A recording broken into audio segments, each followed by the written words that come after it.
All right, well, good morning, everyone.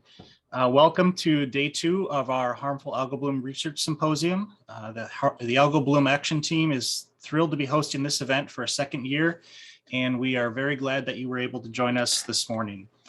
This year's symposium is organized into 4 sessions over 2 days. We had 2 excellent sessions yesterday, and we're looking forward to more engaging presentations and discussion today.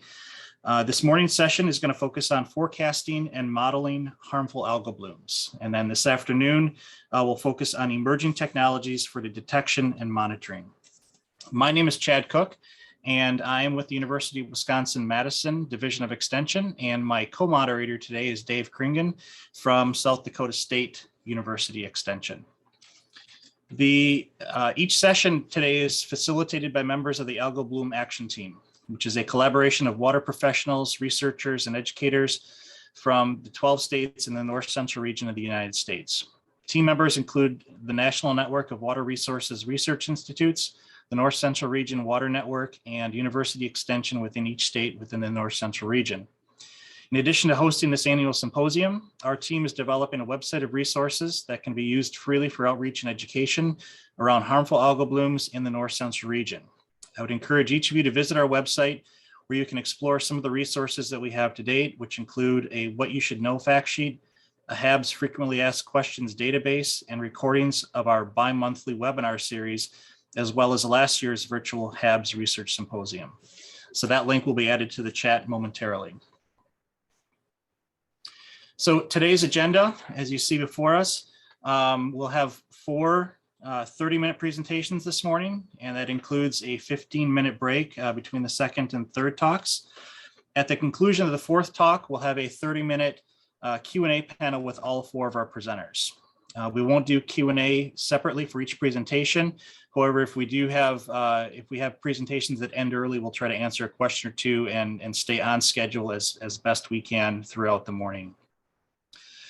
So in order to ask your questions, we encourage you to use the Q&A panel function in Zoom, and that's separate from the chat function. So if you find the Q&A panel, please enter your questions there. It would be helpful for us that as you enter your question, you start it with the name of the presenter to whom you're addressing that question, so that at the end, as we're doing question and answer with all of our presenters, we'll know who to address the question to. If there's a question already in the Q&A panel and you have a similar question, you can actually use the Zoom upvote function on that question to help ensure that we get answers to the most popular questions during the panel discussion. So in order to do that, when you enter that Q&A panel and see the questions, underneath each question, there should be a thumbs up icon. If you hit that icon, that will add a vote to that question, and we'll try to use that to help kind of prioritize how the questions are asked to our presenters.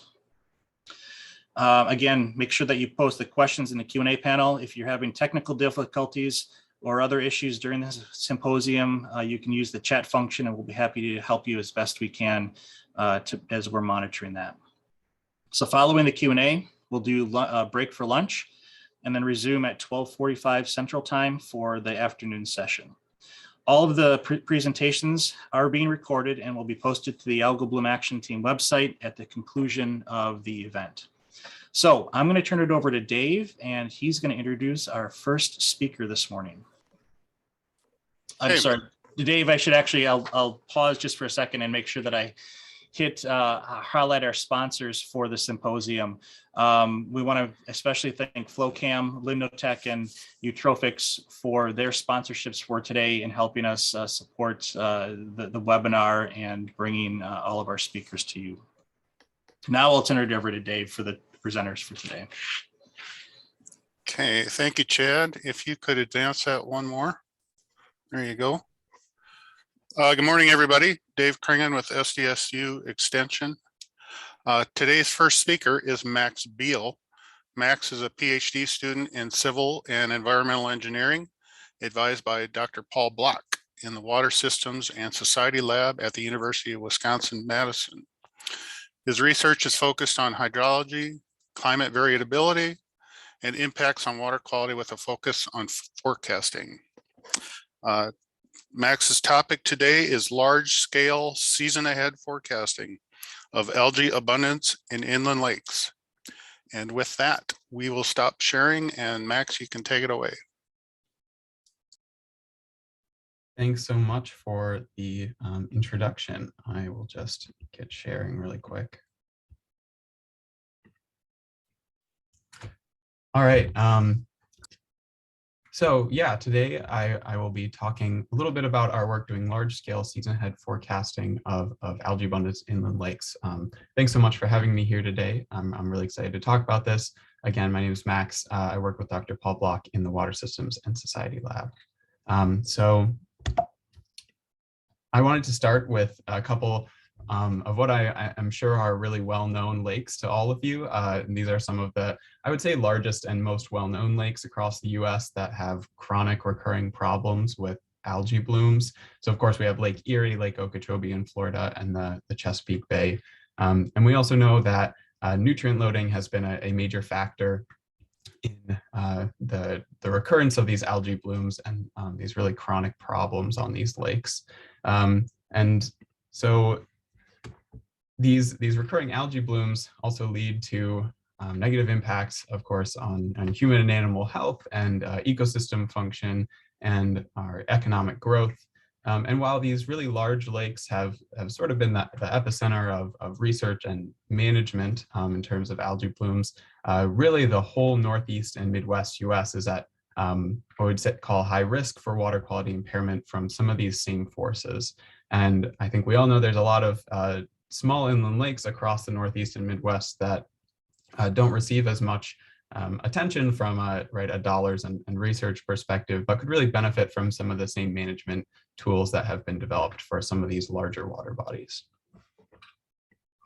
So the management tool I'm going to be talking about today are, again, season ahead forecasts. And so to describe this, if you can imagine for me that higher up in this idealized watershed, it's still the springtime. And then as we get lower down and closer to that lake, we're entering the summer and fall, or what we would call the peak season for algae productivity in the Northern Hemisphere. So we know that variables like precipitation and warm temperatures and soil moisture in the springtime can combine to influence both nutrient loading in the spring and also set up optimal conditions within the lake in the summer to promote algae growth. And so we also know that global climate patterns can influence these variables at sort of a local scale. And so taken together, we can use all these different variables ideally to create models that can answer some questions about peak season algae productivity for lake managers, like will algae in my lake be a problem this season? How long is it going to be a problem for? And what are the chances of those most severe events occurring, like fish kills and toxin production? And season ahead forecasts are well suited to this goal because they can take all this information in the springtime, create a forecast, and then release that at a time scale where lake managers can still make decisions about maybe budgeting or setting testing routines, or even preparing emergency resources for some of those really severe events, maybe like a toxin production.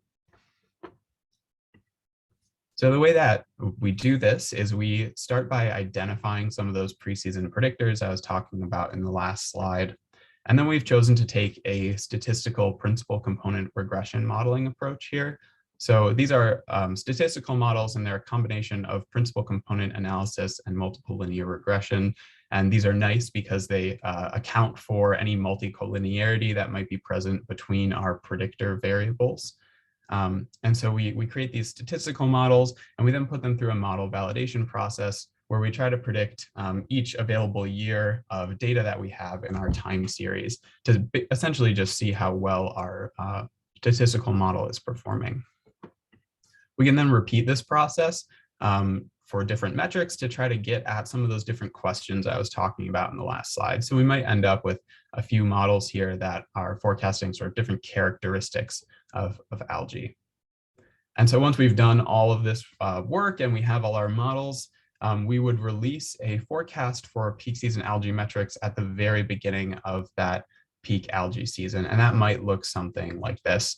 And I just want to stipulate here that I've just made this up for demonstration purposes. But if you can imagine here on the y-axis, we have some measure of algae abundance. And across the x-axis, we have time. So this green line is a time series of observed algae abundances in some lake. And we're trying to forecast the very last year in this time series that's under that sort of green area. So rather than forecasting a single deterministic value, our forecasts here create an ensemble, which is represented by that green area. And so there's many different ensemble members that we then bin into different categories. And so the categories here are different thirds of observed historical algae abundances. So we have the highest third, the middle third, and the lowest third. And this forecast might say that 50% of the ensemble members fall in the highest third, 35 in normal and 15 below. So we might say that there's the greatest chance of having that above normal or high algae abundance. And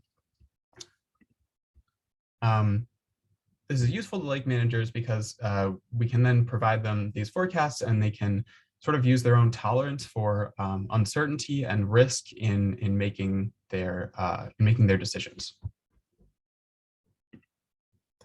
And so I think, as was mentioned in the introduction, we've done this work. And when I say we, I mean myself, but also my advisor, Paul Block, and many other students who have come before me have done this work to create these season ahead forecasts for cyanobacteria biomass, specifically for Lake Mendota. And I show you this for a couple reasons. This isn't necessarily the topic of today's talk, but I think it's sort of our proof of concept for the work we're doing at a large scale here today. I also wanted to show you that we have multiple forecasts here. We have the June through August forecast, so that's our full seasonal forecast. And then we also have a sub-seasonal forecast that gets updated 1 month into that peak cyanobacteria season.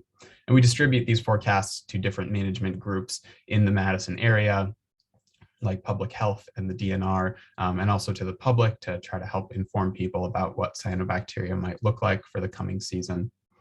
But I also wanted to point out that Lake Mendota is, of course, incredibly unique in the amount of data and the amount of study that happens on the lake. And so we were really able to pull from huge data sets and a huge number and diversity of data sets to create these models. And we're therefore able to pretty well characterize the processes that are going on in the spring season that are leading to peak season algae abundance. And so here's a huge table. I don't want you to read any of that, but this is just to illustrate how much data we had access to try to fine tune these forecasts. And of course, many of the small inland lakes across the Northeast and Midwest that I'll be focusing on today are quite data limited. And so in trying to transfer the framework that we developed for this forecasting on Lake Mendota to other lakes, we had to make a few adjustments and really look at widely available data sets.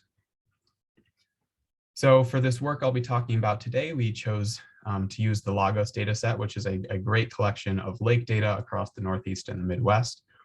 We identified 177 lakes that had at least 15 years of chlorophyll A data and a sampling frequency of roughly 2 weeks throughout the summer and early fall. And that's to try to get a good idea of what algae abundance looks like. And I should say here that chlorophyll A is our surrogate for algae abundance. And then following a paper by Grace Wilkinson in 2020, we chose 3 different characteristics of peak season algae that we wanted to try to get at with these forecasts.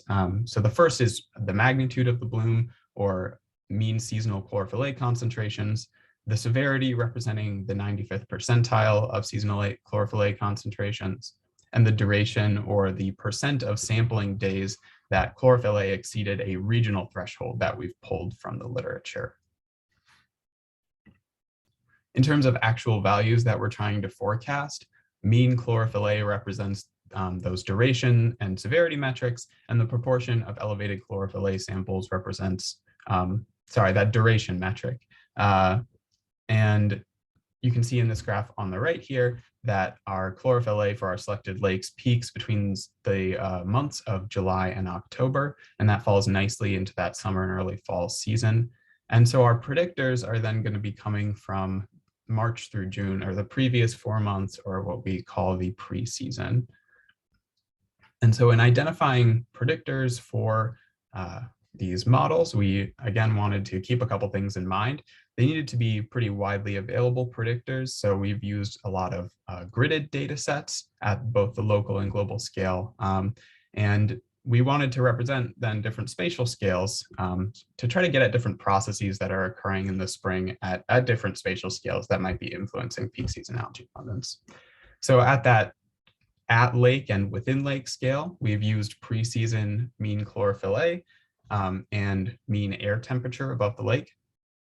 And at the watershed scale, we're looking at variables like total precipitation, extreme precipitation events, and volumetric soil moisture.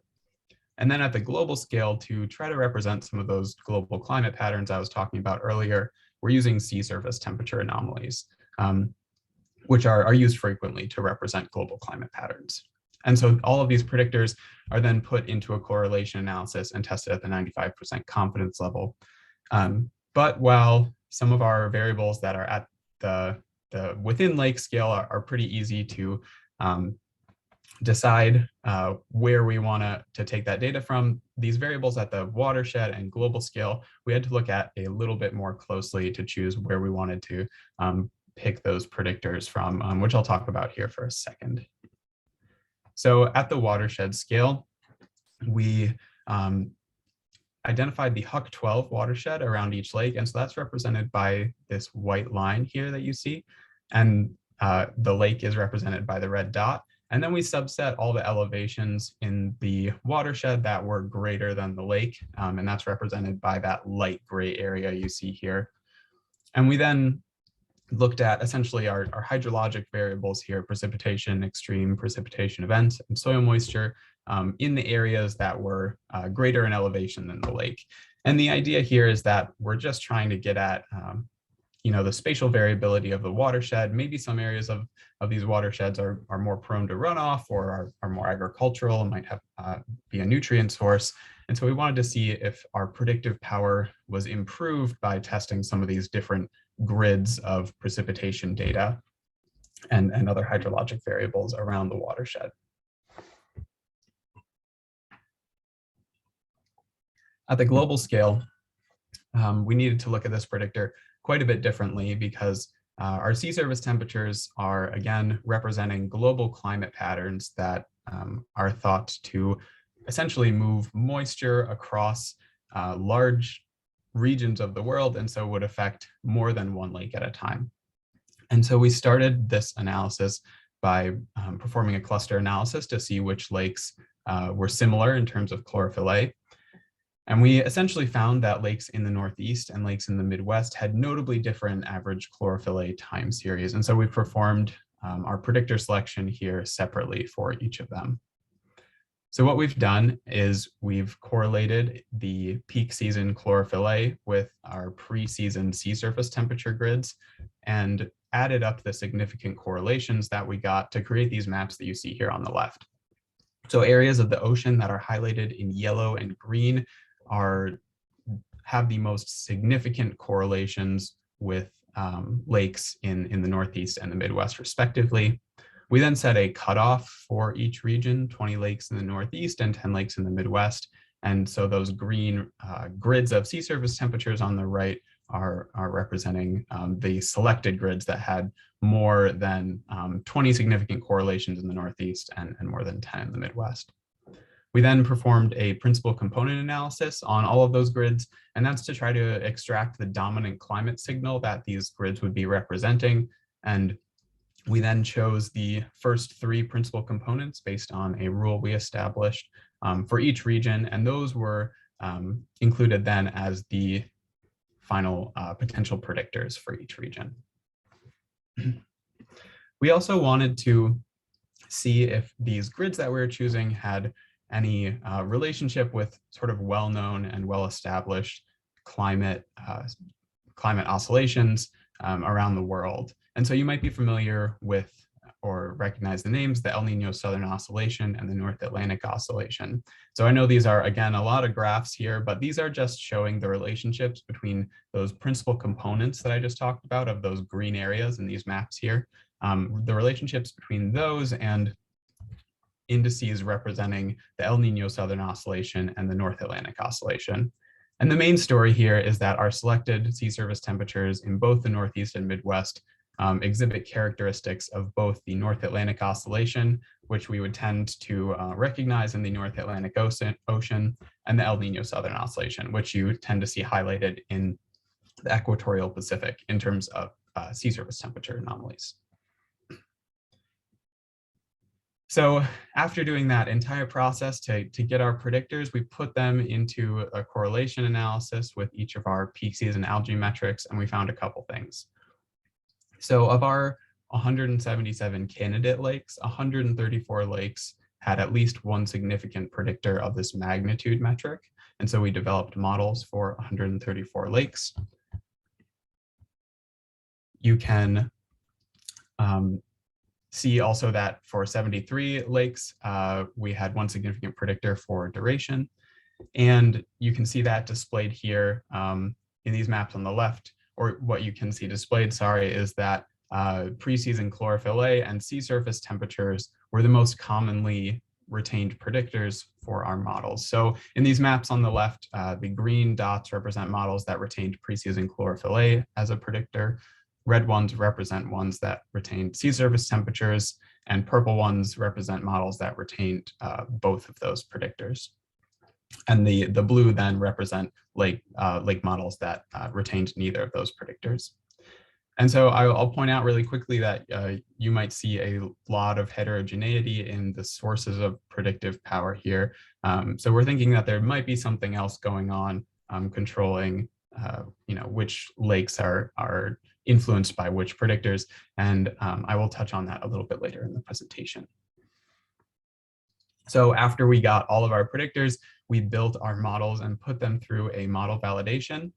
And the results of that model validation are represented in these two figures here. And I know these aren't super intuitive, so I'm just going to walk through them really quick. Along the x-axis, we have the observed category. So these are showing essentially, both these figures are showing how our models performed from a categorical standpoint. So you'll recall, hopefully at the beginning of the presentation, I mentioned that we bin our forecasts into different categories. So here along the x-axis, we have the observed categories for our magnitude metric, which we've split into 4 categories representing low, normal, high, and severe algae abundances. And along the y-axis, we have a proportion, and then each color of the bar represents how often we predicted a certain category. So for example, in the magnitude figure here, this light gray bar on the far left in the low observed category represents that we were able to accurately predict low observed magnitudes roughly 60% of the time. So you can see as we move from category to category, no category is perfect, but the largest proportion of predicted values tends to be the accurate one, or at least close to the accurate one. So I know that's a little confusing, but in summation, we will also argue that lake managers are most interested in the accurate forecasts of the above normal and severe events. And we found that 50% of our elevated magnitudes, or the high and severe categories, were accurately forecast by all of these models. And 67% of our high durations were accurately forecast by these models.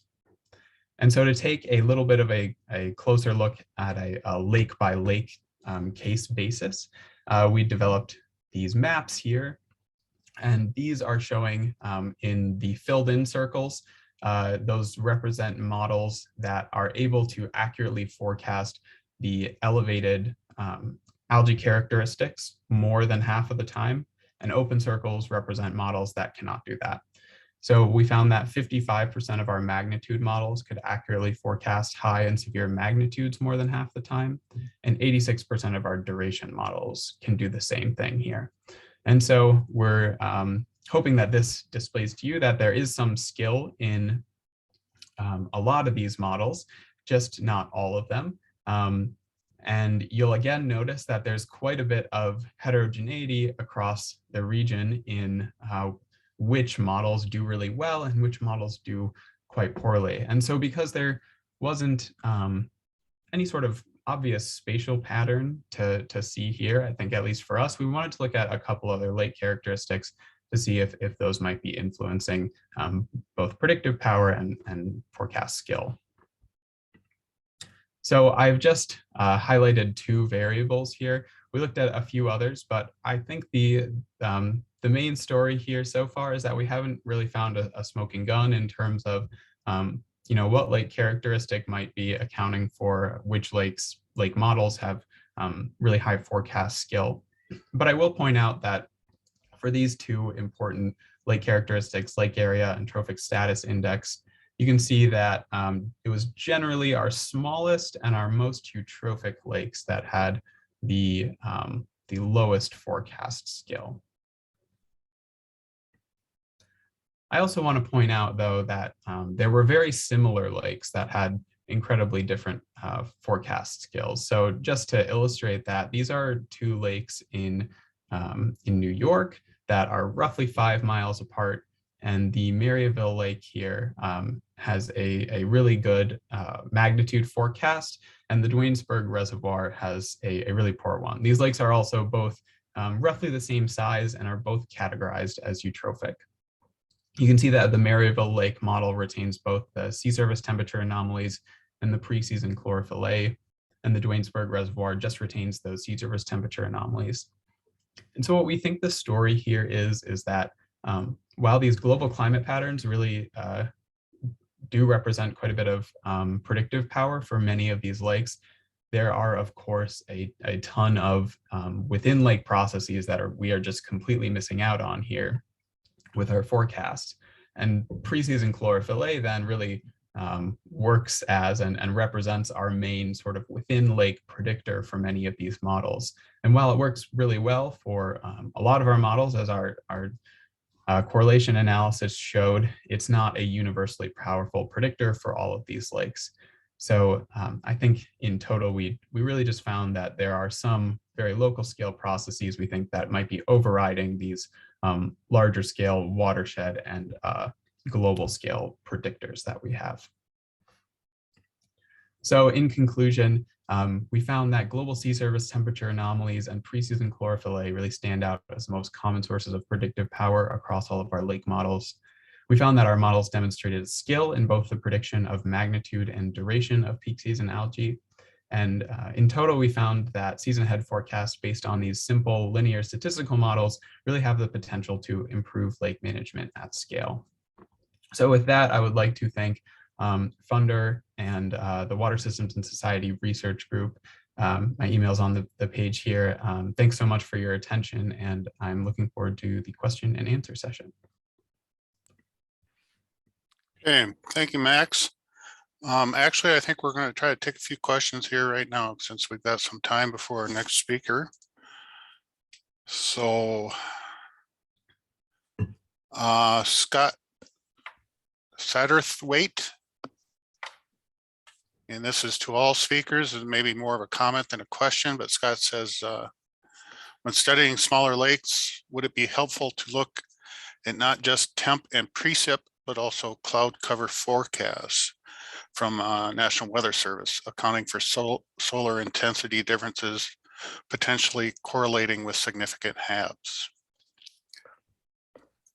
Yeah, I mean, I haven't thought of that one before. I think that could be something interesting to look at. I think particularly with these temperature predictors, if that's sort of related to this question, we've been using air temperature so far because that's one of the easier gridded data sets to get. And I think over an entire season, when you're averaging some of those values, the signal's just not super clear for the influence on peak season algae. So I think this is definitely something we could look at, though. Trent Wickman asks, could lake water residence time explain some of the variability? Yeah, so unfortunately, again, for a lot of these lakes, we just don't have a ton of data. So I did try to look for, you need some sort of inflow or outflow data, I think, to calculate some of those residence time metrics. And so unfortunately, a lot of these lakes just don't have that data. I think something like that could be important though, and I think we did find that on Lake Mendota, residence time was relatively important for peak season cyanobacteria biomass.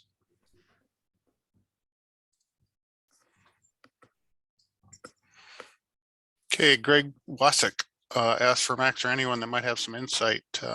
Greg is with the U.S. Army Corps of Engineers ecologist. Max, I am not familiar with the database you use, but is there a standard accepted sampling methodology for the chlorophyll A data sets that for your work? Are these strictly surface samples or do they capture subsurface blooms? For example, average of multiple measures through the trophic zone, max measure in the trophic zone. Yeah, so these are, the Lagos data set is essentially an aggregation of a bunch of smaller data sets, and I'm certainly not an expert on the Lagos data set. So I would really encourage you to check it out because it is a really great resource.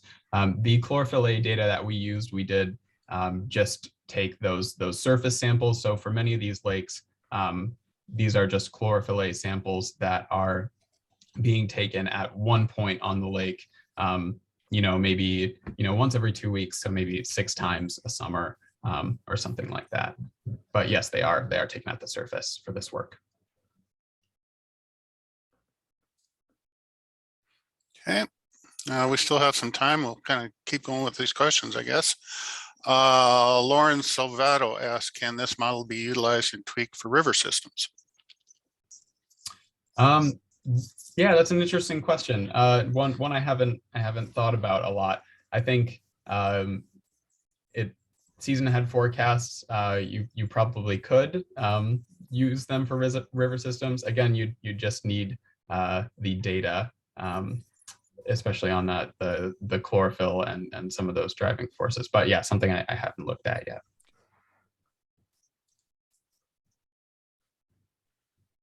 Chad or Ann, we want to hold off on some of these questions till later in the Q&A session, or should we keep going? Why don't we grab one more and then we'll take a little bit of a break and quick pause before we go to the next one. Yeah. Okay. Last question for you, Max, until the Q&A session. Do you plan on applying similar models to lakes in other regions of the US, or are there data deficiencies or other roadblocks? Curious if you could get similar predictive performance in lakes where blooms can potentially appear year-round, for example, in parts of the southern US. Yeah. So I know I've been harping a lot on this data availability point, but I think the people who work on the Lagos data set are planning to expand the data set to the entire US, I believe, pretty soon here. So I would love to look at something like that. Yeah, I think you might run into problems defining your peak season for algae productivity, and that really is a key part of this. So you could potentially do it in separately for areas right in the Northeast and Midwest and the South US. I think there's also potential to use remote sensing in this work to try to get at some of these chlorophyll A estimates. But yeah, I think that would be a really interesting addition to this work. Okay, thank you, Max. And I think we'll take a quick break here and meet back here at 9:15 for Ann Wilkinson. So a quick 10-minute break, and we'll have a chance to ask Max some other questions during the Q&A session later this morning. So we'll see you back here in 10 minutes. All right, I think we're going to try to get going again. I've got just about 9:15. So we'll get going with our second presentation in a moment here, but just a reminder as we go through the presentations to keep entering those questions as you have them in the Q&A. Looks like quite a few had come in for Max, and we answered some of those, but we'll get back to some others of those towards the end of our session today. And remember that you can always upvote those questions as they're in there. Just a reminder on how to do that. If you look in the Q&A list, underneath each question is a little thumbs up icon that you can hit and add a vote to that, and that will move that question closer to the top for us to see and ask of our presenters. So at this point, I'll turn it back over to Dave, and let me actually share my screen here, Dave, for you to introduce our next speaker. Okay. Thank you, Chad. Yeah, just a reminder too, if you have a question for a specific speaker, please use their name in the question so we know who to direct it to. Looks like everybody's doing a great job so far though. So our next speaker is Ann Wilkinson. Ann is a water resource engineer at Stantec, where she specializes in phytoplankton dynamics, lake modeling, and management design. Ann received her PhD in civil engineering at St. Anthony Falls Lab at the University of Minnesota, where she studied the relationship between vertical cyanobacteria and microsystem distribution and physical lake conditions. Ann's talk today is the effect of local physical lake conditions on the vertical heterogeneity of cyanobacteria and microsystem in stratified eutrophic lakes. And with that, we will quit sharing. And Ann, you can take it away.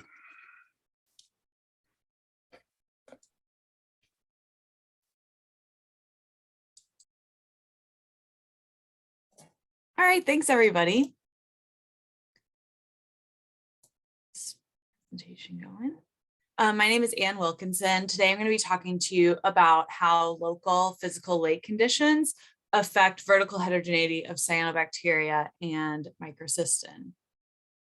So as you all know, cyanobacteria blooms are most recognizable by this bright green scum that can form on the surface of lakes in the summertime. These blooms are made up of microscopic photosynthetic microorganisms that have the potential to produce toxins.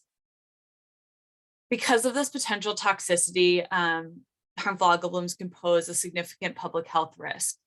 So we want to study kind of predicting and managing these harmful algal blooms. But prediction and management is difficult because cyanobacteria accumulation is highly spatially and temporally transient. And there's no silver bullet that we've been able to find. And they seem to be driven by codependent environmental conditions rather than a single variable. So this makes prediction and management difficult. So today we're trying to answer some of those questions and kind of work through, not only can we kind of understand these bloom dynamics, but how can we make sure that we're sampling them correctly and being representative with our data collection. So today the research that I'm going to talk to you about is all about vertical heterogeneity. So vertical heterogeneity is important because cyanobacteria can regulate their buoyancy, some of them, and move throughout the water column, accessing favorable conditions or moving away from unfavorable conditions. This poses a risk for drinking water contamination that is dependent on depth of our intake. But it also has consequences for monitoring strategies. So some monitoring strategies include fixed point systems where they're only taking one single depth measurement. Some monitoring strategies can include remote sensing or even depth integrated samples. And so we really want to understand, if we really want to understand and properly assess risk, we need to make sure that we're not missing anything throughout the water column and are taking the most accurate representation of what's going on in our lakes. To do that, we need to understand where, when, and how many samples to take to get a representative sample to inform our data collection. So to do that, we looked at seasonal high resolution, high frequency monitoring of cyanobacteria biomass that was concurrent with high resolution seasonal meteorological temperature and water quality data to be able to capture as many of those complex bloom dynamics as we could. So this is our research station. We lovingly named it David Bowie. The measurements we took were a meteorological station. So those were every 5 minutes, wind speed, wind direction, precipitation, air temperature, and ambient light. We also had an anchored thermistor chain that took measurements every 5 minutes, every half a meter. And then in this box, we had an autonomously traversed sonde that could take full depth profiles of water quality parameters every 2 hours, every half a meter. And so those parameters included light attenuation, pH, dissolved oxygen, specific conductivity, and most importantly, phycocyan and biomass, which was our proxy for cyanobacteria accumulation. We also supplemented this data with weekly water samples every meter. So we looked at cyanobacteria composition, nutrients, and cyanotoxins using ELISA. So for this study, we picked 2 of Minnesota's 10,000 plus lakes. These lakes are both sentinel lakes with the Minnesota Pollution Control Agency, which means they have a long data history. We picked Madison Lake for our first year. So Madison Lake is about 1,500 acres. And our research station was anchored at 30 feet of depth, and that's represented by the mark there. And then South Center Lake is about 840 acres, and our research station was anchored at 45 feet there. So both lakes are highly recreational and highly residential lakes in Minnesota, and they are both eutrophic. However, we found some differences between the 2 lakes that I will highlight in the next few slides. So first, we just wanted to look quickly at nutrients. We only collected nitrate and phosphate concentrations. In these systems, we found that the nitrate plus nitrite conditions were all below our detection limit during our observation period, which was during the growing season. And then we took phosphate concentrations that were higher in Madison Lake, as you can see in the graph at the top, than South Center Lake. But just to note, phosphate concentrations were high in the upper-Permian in both lakes during our observation period. And we also studied this a little bit more and found that the variability and either the hypo or epilemic phosphate concentrations could not describe the variability we were seeing in the cyanobacteria biovolume. So we're going to kind of leave that off the table for now, but definitely an area that needs further study. So now we're going to look at physical lake conditions. So these are kind of what we're going to focus on for the rest of the presentation. These are temperature contours of Madison Lake on the top and South Center Lake on the bottom, and that gray line represents the thermocline, so the depth of highest density gradient. As we can see in both lakes, the temperature is maximum in the surface layer in mid-July to August in both lakes. We could see that Madison Lake is warmer and the thermocline is less stable. However, we did observe lake turnover in Madison Lake in mid-August, so we can kind of see that breakdown as well, and that'll be important moving forward. I will also mention that in Madison Lake, we have kind of a data gap in early September because of a muskrat vandalism. Okay, so we wanted to be able to quantify these differences in stratification. So what we used was the Schmidt stability index, and I promise this is the last equation you're going to see in my presentation. But the Schmidt stability index measures the amount of energy needed to mix the entire water column to a uniform temperature. And for the Schmidt stability index, you only need your thermistor chain measurements and the bathymetry of your lake. So it's easily measurable. The Schmidt stability index in both lakes is represented in the blue in these 2 graphs. As we can see, during the stratification period, the Schmidt stability index was much lower in Madison Lake than in South Center Lake, and that is also evident by the much more unstable thermocline that we observed in the last slide. We also are going to talk about wind measurements later in the presentation, but I just wanted to show here that the wind speed and range was similar amongst the 2 lakes. But obviously Schmidt stability index was higher in South Center Lake. Okay, so we also took those cyanobacteria composition samples, and I just wanted to point out kind of the differences amongst the 2 lakes. In Madison Lake, our biovolume was dominated by Planktothrix throughout the entire observation period. And in Madison Lake, we did see as Planktothrix dominance, but it came after August. The other 2 players were Delictospermum and Microsystem that we saw. Despite these variations in cyanobacteria compositions, we use our cyanobacteria was linearly correlated with our phycocyanin probe. So moving forward, all of the information you're going to see is our biovolume, and then this relationship is what we use to convert biovolume convert from our phycocyanin probe to biovolume. And we use two different relationships that were specific to each lake. And so those are these two graphs down here. All right, so now that we've kind of talked about all of the background, we can get to the good stuff. So these are our biovolume distribution contours in both Madison Lake on the top and South Center Lake on the bottom. So we can see that during the stratification period, biovolume is accumulated above the thermocline. However, when stratification weakened in Madison Lake, we can see that biovolume is uniformly distributed and high as well. So we would like to be able to describe this vertical variability. And if you remember from a couple slides back, these graphs do look familiar in that they do bear resemblance to our temperature profiles. And so that's kind of what we used as a guide to create these relationships. So in order to be able to quantify biovolume vertical heterogeneity, we looked at a ratio of the max biovolume per profile divided by the biovolume water column average.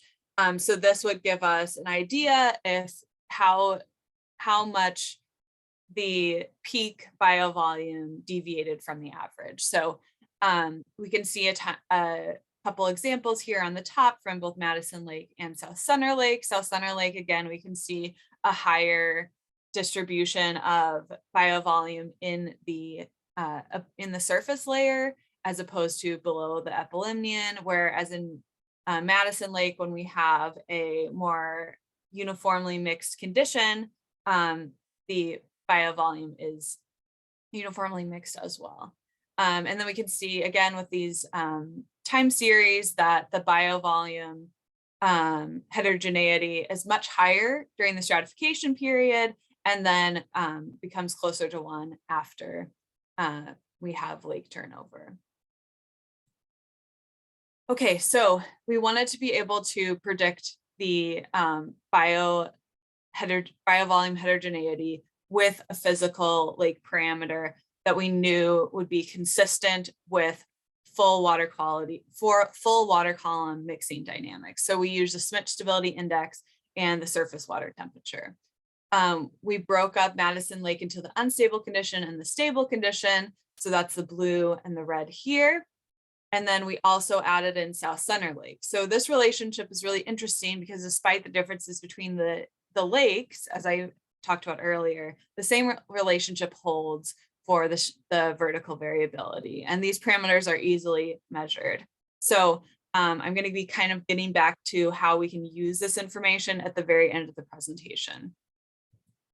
And also interesting to point out that we were able to use this power law relationship to look at 4 orders of magnitude of Schmidt stability index.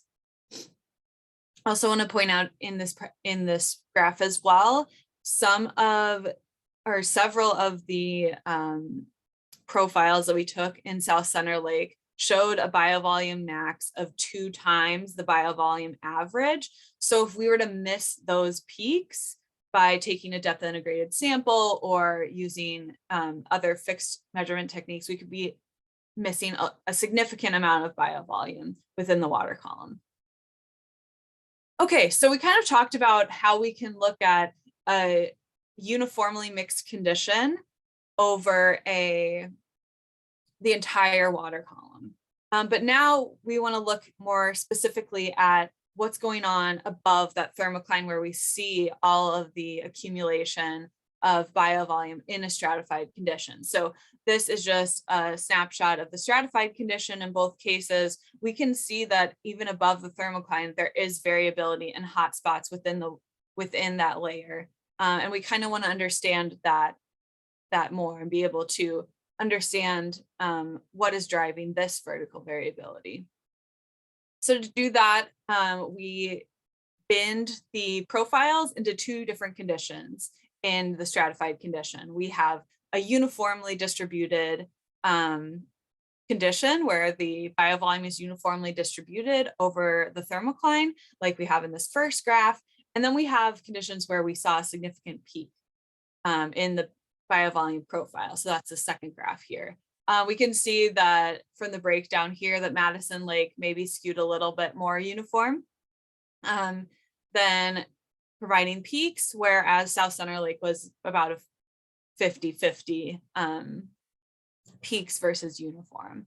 And then in terms of sampling, again, having this peak is going to be a problem because biovolume could be underrepresented, even if you are using a two meter integrated sampler. You could be missing a significant amount of biovolume that's kind of hiding down at that 4 meters. We looked at a lot of different conditions to try to predict these peaks. Like I said, Madison Lake was dominated by Planktothrix the entire season. So we were able to kind of correlate that with the PAR 10 condition, which has been shown in literature to be favorable for Planktothrix. However, this is not the case in South Center Lake. So in both lakes, we were not able to predict where the peak was going to form without ideas about the composition that's already in the lake. So that makes it really hard if you're doing real-time measurements to understand where to sample, because you don't know it's kind of you don't know where to sample before you've sampled, basically, because you don't know the composition. So the next step is where as we use a mixing condition that described the entire water column. This time we picked a mixing parameter that was specific to the surface layer. So that's our Reynolds number here. Reynolds number is the ratio of inertial forces to viscous forces. So it incorporates depth of the surface layer and our wind speed over the water. So higher Reynolds number, it means higher mixing in the surface layer. And there's a lot of variability in these box plots here because we had a lot of variability in the wind, but we can see that uniform conditions skew to be associated with higher mixing conditions in the surface layer. So that means that though in those uniform conditions, the wind and the mixing are actually moving those cyanobacteria kind of as passive tracers blocked by that thermocline, whereas opposed to in a peak condition, if it's a more quiescent condition, their buoyancy is able to surpass that mixing and they can try to find areas of preferable depth by regulating their buoyancy. All right, so we wanted to make this as predictive as possible with all the variability we observed in the two lakes. We did a frequency distribution that again showed this uniform peak, these uniform conditions skewed to higher mixing levels, but we wanted to be, made this the following relationship on the plot at the bottom here to determine the probability of finding a uniform condition when you go out to sample based on your surface layer measured by the thermocline and your wind speed measured by your meteorological station. So breaking down this graph a little bit, we can see at about 40,000 Reynolds number, 100% of those profiles were uniform. However, if you're getting closer to the 20,000, you are about, or maybe 7,000, you're about a 50% chance of having a uniform peak distribution.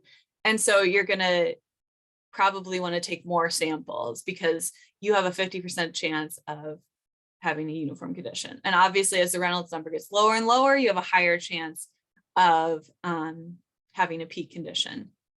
And so you'll have to meter your monitoring strategy accordingly. Okay, so now we kind of talked about the biovolume part of it, and I just wanted to kind of talk about our microsystem distribution as well. I know that this is highly variable. So we did not come up with any predictive capabilities here. I just kind of wanted to present some of our observations and kind of start a conversation about what might be going on here. So up the top, we have the Biovolume Distribution and the Microsystem Distribution, and these are all taken during the stratified period. We can see that both the biovolume and the microsystem distributions, especially in South Center Lake, are distributed above that thermocline kind of lake we talked about before. And we actually were able to find a linear relationship between microsystem and biovolume during the stratified period, but I know this is not the case in all situations. And then I just wanted to point out too that the regression was different between the two lakes, probably because of the difference in cyanobacteria composition. But I think the most interesting thing we looked at in terms of microsystem and biovolume was actually looking at the microsystem per biovolume ratio. So we have a temporal variability of this microsystem per biovolume ratio, and you can see that represented in plot C here, the bigger graph. We had a distinct peak in mid-July of microsystem per biovolume. We wanted to look at that in the context of what else was going on in the Epilimnion at the time. So these lines represent that sampling date, the vertical lines, and we can see that those microsystem per biovolume peaks actually come before significant accumulation of cyanobacteria biovolume in the Epilimnion. So we can kind of see this maybe concentrating biovolume per cell to be higher than a whole bunch of reproduction is happening. So it's kind of an interesting observation and something to look at for moving forward. It's really important in the context of this presentation because we're talking about monitoring strategies and prediction. And so we would not have been alerted to go out and sample because of that low biovolume if we hadn't have been doing like a routine monitoring. If we were doing more of a bloom-based response, that biovolume that happened in mid-July would not have triggered us to go out and sample. However, it's important that we did because that is when we got the highest microsystem concentration. So it's kind of interesting to think about in terms of planning out your cyanobacteria sampling plans, in that microsystem concentration may be higher right before you have a bloom. It's also important for lake management and risk management to be constantly checking, because we do not have a currently predictive way to look at when microsystem is going to peak.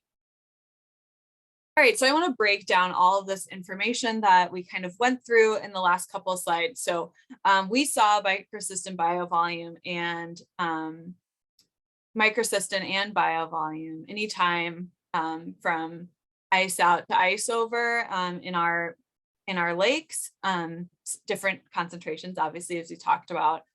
So we want to make sure that we are monitoring as soon as we can for these blooms because they can happen at any time.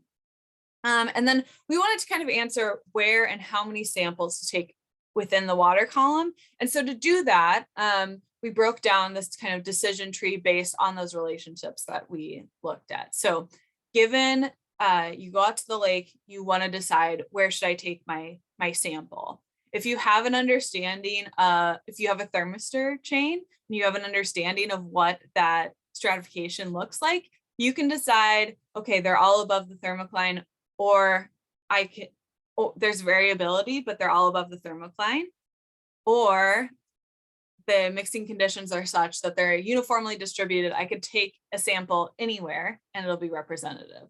However, if they are all above the thermocline, we do know that there's variability above that thermocline. So then we have to look at our wind speed conditions and also our temperature conditions and decide, okay, is mixing enough above the thermocline that we have a good chance of finding a uniform distribution above the thermocline? if that's the case, you only need one sample anywhere above the thermocline. However, if you have quiescent conditions, and there is a significant chance that you could have a peak forming in your vertical distribution. And in that case, you want to take many samples above the thermocline so that you're able to capture that possible peak, or at least capture part of the peak, so that you're not underrepresenting by just taking one sample above the thermocline. All right, so my conclusions, we can statistically predict cyanobacteria heterogeneity in the entire water column in both strongly and weakly stratified lakes, looking at specific water column stratification conditions. And then we can statistically infer cyanobacteria distributions above the thermocline using local mixing parameters, so that wind speed and that surface water temperature. And then in our study, cyanobacteria and microsystem distributions, vertical distributions were consistent, but not temporally. So conclusion, easily measurable local physical lake conditions, including thermal stratification and wind, can be used to answer the question when, where, and how many samples to measure for biovolume and microsystem and harmful algal blooms in stratified eutrophic lakes. And I would just like to acknowledge my funding sources, and I will be happy to take questions now or during the question and answer. Thanks. Okay, thank you, Ann. We do have a little bit of time here, so let's maybe take a couple questions before we get to break. Hold on just a second here.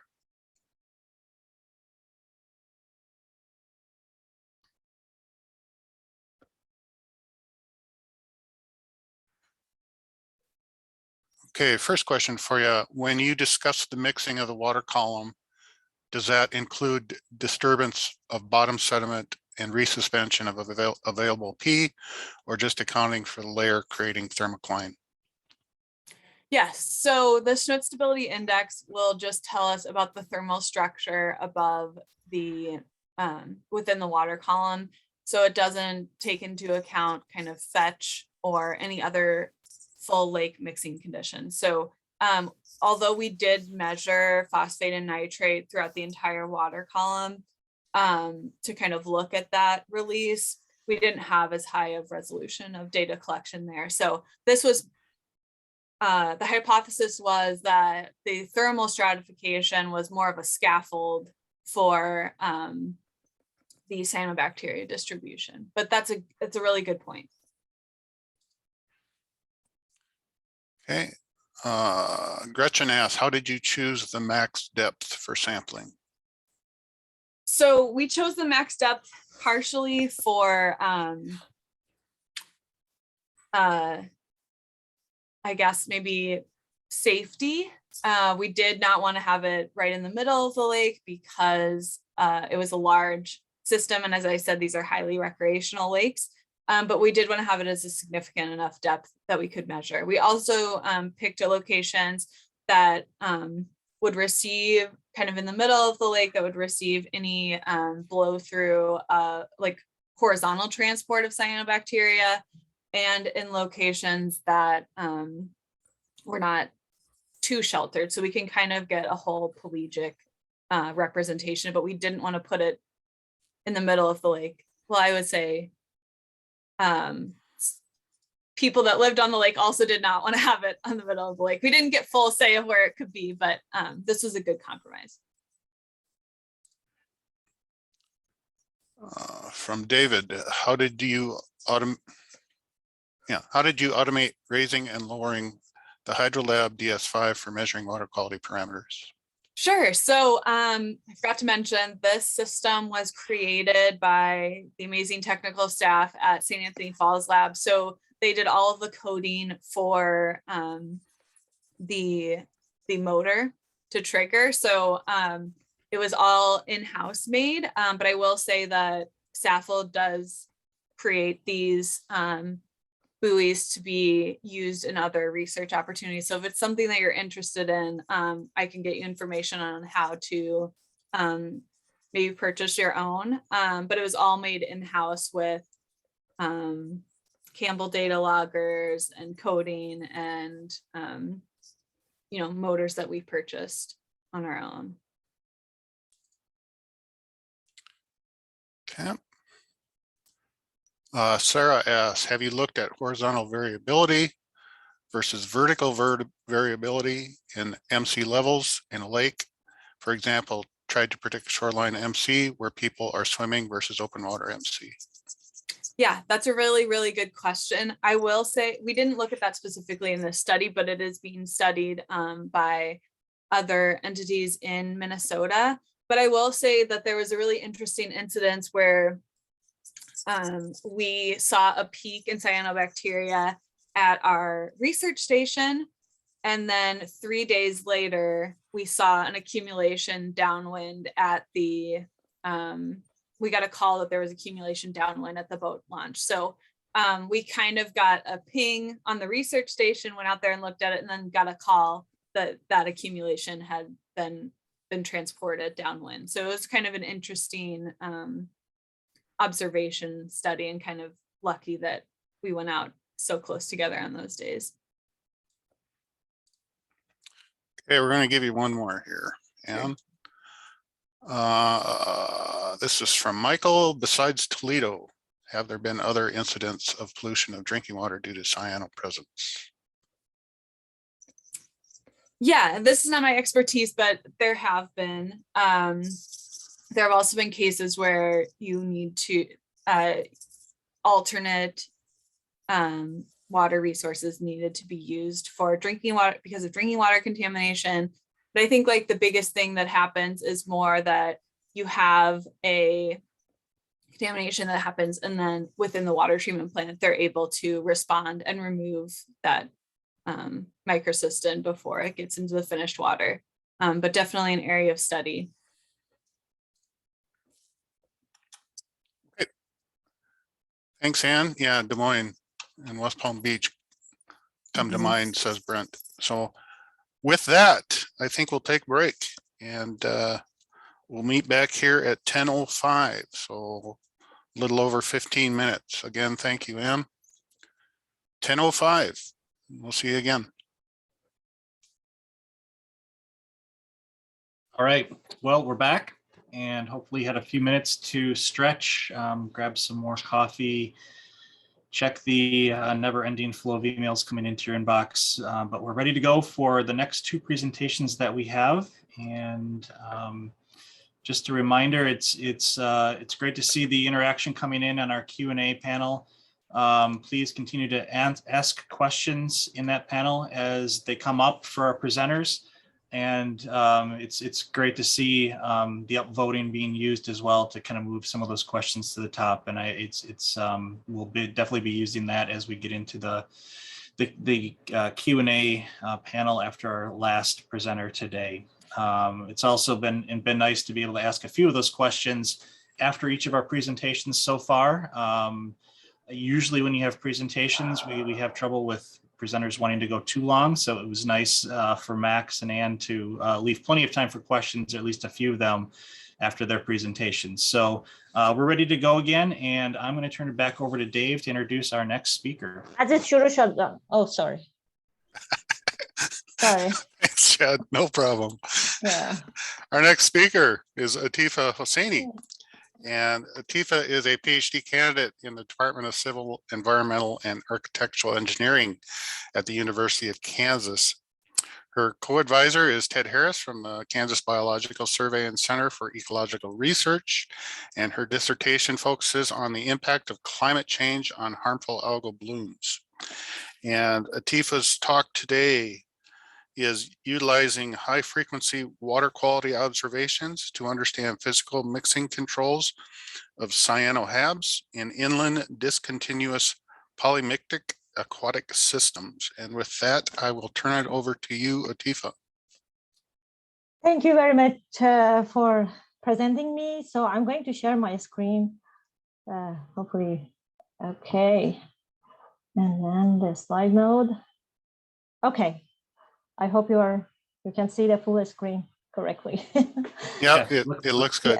Yeah, thank you very much. Hello, everybody, and welcome to my presentation. my topic is about utilizing high frequency water quality observation to understand the physical mixing control of the HABs in inland discontinuous polymictic aquatic system.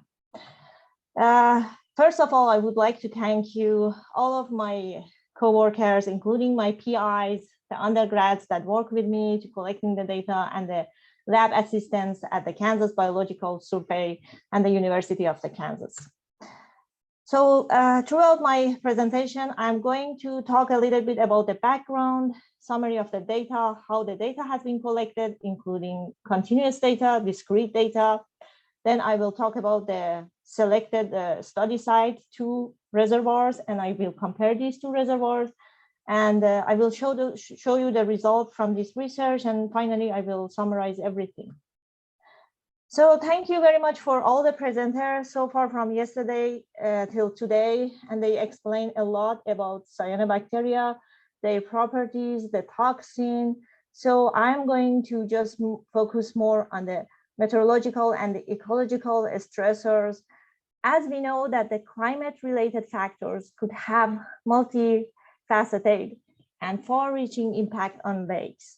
They influence not only the physical forcing, but irradiance availability, precipitation, wind and water inflow, but also change in thermal stratification and nutrient regeneration.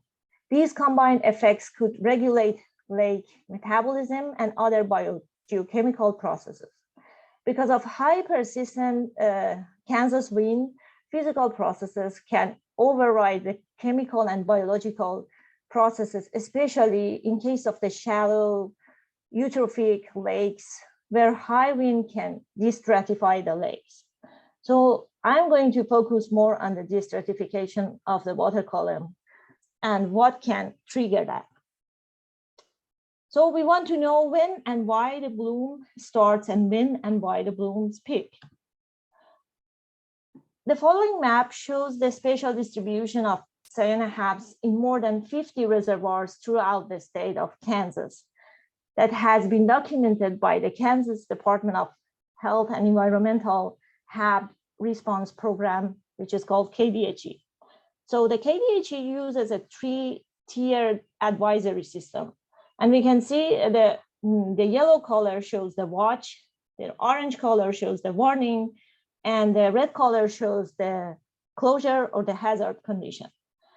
You can see I highlighted 2 points, and these are the points, these are the selected reservoirs that I am going to investigate. And KDHE shows an increase in the number of the cyanoHABs response since the monitoring program started in 2010.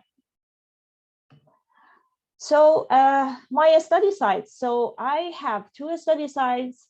One is the Clinton Reservoir and the other one is the Marion Reservoir. Clinton Lake is located in Douglas County, close to the northeastern part of the state. If you're familiar with the state of the Kansas, it's very close to the Kansas City. So the construction of the Clinton Lake was finished in 1975. So although it was initially built to control the flooding in the area, but now it provides water to the city of Lawrence.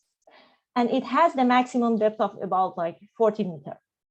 The other reservoir is the Marion Reservoir, and it has been completed in 1968. And it is operated by the Army Corps of Engineers for the purpose of flood control. So it is in Marion County, and it is in the kind of central part of the Kansas, and with the maximum depth about 10 meters. And for Marion, the first noted cyanoHAB reported in 2003. So we can see that both of these reservoirs are relatively young reservoirs with a shallow lake, and they have multi-purposes. So the main purpose is flooding, control flooding, and providing drinking water, but they have been used for the recreational activities also. So we know that the high frequency measurements of water temperature profile can provide information to describe timing, duration, and development of thermal stratification, and elucidate the physical properties and biochemical cycle of lakes. Weekly measurements of temperature and wind speed may miss this unpredicted important mixing event. So the data collection was involved year-round weekly, especially in the summertime, and bi-weekly collection of continuous and discrete measurements. So in this plot, you can see how we collect the continuous high-frequency data. So we installed the buoy in the deepest part of the dam, and in each buoy we had sensors, which is called HAB. They can measure the temperature at the 10 minutes interval, and we have mini dots that they are able to measure dissolved oxygen and temperature again at the 10 minutes interval. And then we installed this sensor over the water column profile at different depths. We also measured the discrete measurements, and we had several instruments to measure. For example, we had the HARIBA or YSI, which is the multi-probe that can take the vertical water profile. It measures the water dissolved oxygen, oxidation reduction rate, turbidity, pH, salinity, and conductivity. We use the Secchi measurements in order to have an estimation about the light and determine the water transparency. We also use the Leica to measure the light irradiance and determine the euphotic zone. We also use the fluoroprobe, which can measure the total algae community and also measure the algal groups, including the blue-green, diatoms, and green, and other groups of the algae. So with this, I'm going to talk about the result that we got from these two reservoirs. First, I'm going to talk about the Clinton. So remember, the Clinton was a little bit deeper, and it was, so we could see that on the top panel, it shows the time depth distribution of the temperature. And the black lines represent the Secchi depth. The blue lines represent the 1% light depth, which is the euphotic depth. And we can see that during the spring and fall, starting the fall and winter, we could see that we have the isothermal. And from summer, like about June, late of May, we could see that the lake is stratified, and this stratification remained until like end of summer, early fall. And the bottom panel shows the time depth distribution of the dissolved oxygen for the same period of the time. And the white gaps is because we missed the sensor at these depths. So either the mini dots was missed, or we missed the buoy for that period of the time. So it was interesting, and thank you for Anne for introducing these two metrics that I'm also using for investigating the water column stability. So these two indices that I'm using, one is the Schmidt stability that also Anne talked about that, and the other one is the lake number. So if I want to explain it in a simple way, so the lake number represents the influence of the wind forcing on the thermal structure, and the Schmidt stability shows the thermal stability of the water column. So the lake number has one more parameter than Schmidt stability, which is the wind speed. So Schmidt stability just take into the account the bathymetry of the lake and the water temperature, and the lake number has the wind speed from the weather station. That's what I use. So it is interesting to see that when these both scale, the higher value shows the more stable condition in the lake. And we can see that is inconsistent with the lake stratification, that we can see it is resistant to the mixings with the higher number of the Schmidt stability. And also the lake number, it is above 1 most of the time during the stratification. So based on the literature, the lake number above 1 consider that the lake is stratified and it's a stable condition. So I wanted to investigate more and see, okay, what if we just have the weather station data, which is basically precipitation, air temperature, and wind speed, how we can correlate this with the stratification of the lake. And I just plot them over each other. And I think it's gonna interesting that we can see once the temperature is rising, probably about the early summer, and the wind speed is quite low, so we can see that the lake start to stratify, and the stratification remain as long as the air temperature is rising, and we do not have a very windy days. Unless we can see that the stratification, it's higher, it's going up and down, so it's changing, and it's because of the wind change. So even a small amount of wind plus the precipitation can change the stratification and the mixing of the water column each day. And also we can see as soon as the lake is stratified, the bottom of the lake condition turns to the hypoxia or anoxia condition. So also I investigate the algal community percentage in this lake. So the top panel shows the 3 different depths of the lake. So the blue line represents the Secchi depth, the green line represents the 1% light depth, and the brown line represents the lake depth. And the bottom panel shows the percentage of the algal community, and we can see as soon as the lake is stratified, then the amount of the blue-green or cyanobacteria increase rapidly, and it stays until the weather is getting cold and diatoms can overcome the number of the blue-green in this lake.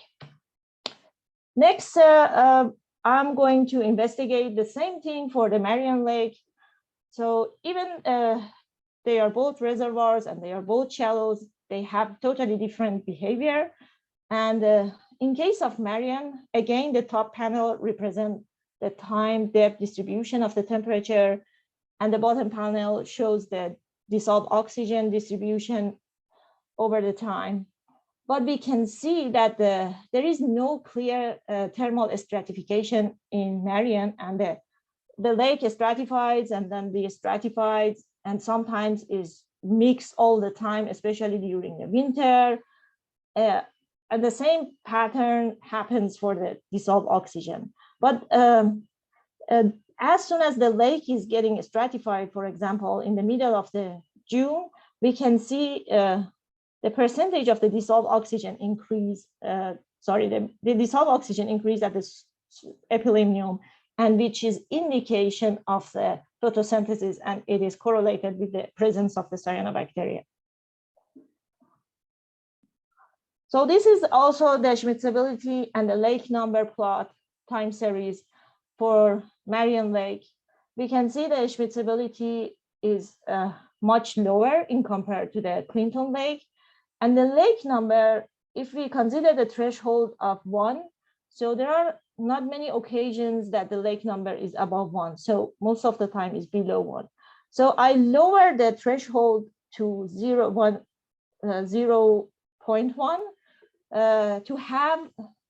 to cover this more mixing pattern and the stratification.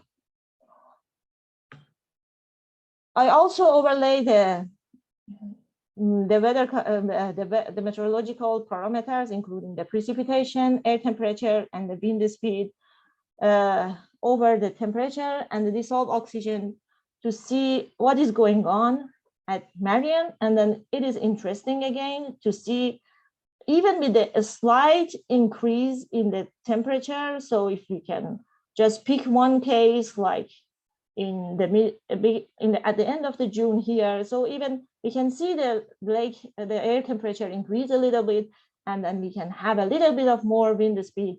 Then, okay, the lake, the wind speed is kind of constant and calm, and then we can see the stratification starts here. And then as the stratification starts here, so we can see that the dissolved oxygen also increase at the epithelium, which is the indication of the presence of cyanobacteria. So the cyanobacteria, they have this ability to outcompete the diatoms because they can float throughout the water column, and they have this advantage to use that. And we could see again, this is for Marion Lake, and we have 3 different depths for the top panel and the percentage of the algal community in the bottom panel.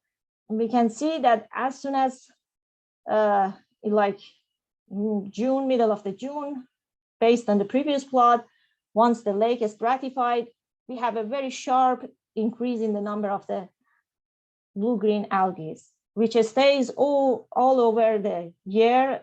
Even we had this until October, and we had a relatively warm winter so far in Kansas.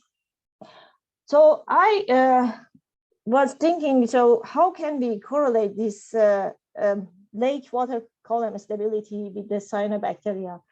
And I put this relationship together in case of the percentage of the cyanobacteria and the percentage of the lake number above 1, which is the threshold based on the literature, for a week previous to the time that we went to the field and then used the fluoro probe to measure the cyanobacteria. So these are the number of the times that the lake number was above 1 for the week before that we did the measurements at the lake, versus the percentage of the cyanobacteria. So the plot on the left shows the lake number above 1, and the plots on the right shows the lake number above 0.01. And remember, I choose these 2 different thresholds because with the 1, we couldn't catch so many cases. And when I lowered the threshold to 0.01, I could catch more cases that the lake number was higher than that threshold. So we can see, we expected that it could be a positive correlation between the percentage of the cyanobacteria and the number of the times that the lake number is above 0.01. And also there would be a negative correlation between the diatoms and the percentage of the lake number more than 0.01. And we could see that correlation, even if the correlation is not very strong, but we should consider this is like very rough estimation of the percentage of the cyanobacteria, just considering one parameter. And there are many parameters affecting the percentage of the cyanobacteria. So if I want to just visually present what's going on in Marion, because Marion was very different, and I can say that Marion was a continuous polymictic lake. Even 20 years ago, this lake was not a continuous polymictic lake. So the step 1 before the bloom happens, so the lake, we can see the lake was completely mixed by wind, and we had a limited light for growth of the HABs. So once the bloom starts, we can see that the wind speed decrease and the temperature increase, and we have the sediment sinks without wind, and we have the light goes deeper. So we could see that from the Secchi depth that the light goes deeper. And the step 3, we have the bloom peak, and we could see that still the wind and is very low and the temperature is high, and the number of the cyanobacteria like rapidly grows and float near the surface, most of them at the epilenium. And the stage 4, again, we have a wind increase and blows, and the water columns start to mixing, and then some of the mats washed off to the shore. So if I want to just summarize everything that I got from this study, I can say that the bloom starts when we have a sharp rise in the temperature and the low wind and no precipitation. So during early bloom, windy period give diatoms the chance to overcome the cyanobacteria. And if chemical and biological conditions are right for cyanobacteria, physical factors may be the key control of the cyanobacteria bloom. If the weather, like physical, is primary control, and the cyanobacteria forecast could be created, and the relationship between the lake stratification, even for a short period, rise in the dissolved oxygen and the top and anoxia at the bottom. So the release, in case of that, we should think about that in case we have the anoxic condition, we could have the phosphate release from the sediment under the hypoxic condition, which is also count as a self-fertilization of the lake. So we have the internal loading. So the impact of the physical parameter, it is also can trigger the self-fertilization of the lake. And the deep water mixing happen naturally by wind, but we can flush that in order to have a management strategy. We can flush by low gates to mix bottom water. Also can be time to flush nutrient-rich inflows water out of the system. So I really appreciate your attention, and that's all I had for this presentation. So thank you very much. Okay, thank you, Atifa. We got a little bit of time here. Let me look to see if there's a question for you, if you want to take it. Sure. Michael Goodman asked, for measuring water clarity, is remote sensing starting to be used to replace the Secchi disk? So I can say the remote sensing, yeah, can be used. That's a good tool, but it depends on the what kind of remote, like the satellite data are you using? What is the resolution? So, and then I think whenever we have because Secchi depth is so inexpensive approach, we can, whenever we go to the field, we can do that. It doesn't hurt to just have the Secchi disk plus the satellite data, and the satellite data could be an advantage. Yeah. Okay, let me see if there's some others here for you.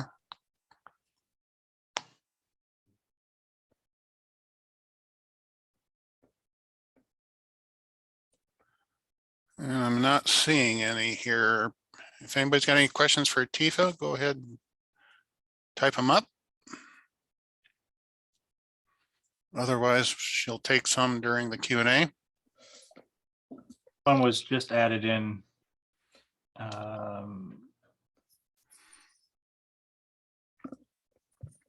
Atifa, how long did these blooms typically persist? And were there any meteorological events that you think prolonged them or dissipated them? And that's from Bill.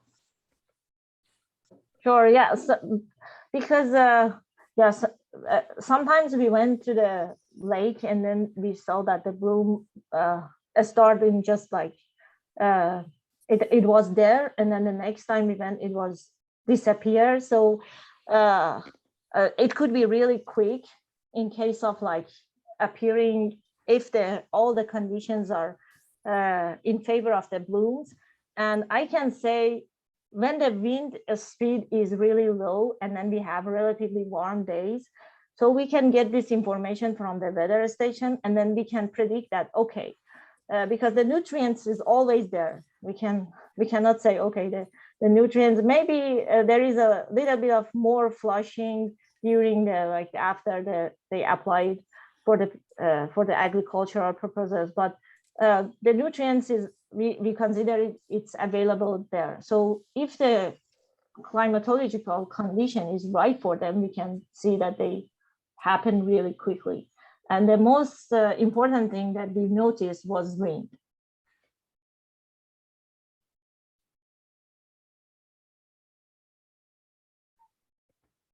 Atifa, there was a request if you could back up to your summary slide again.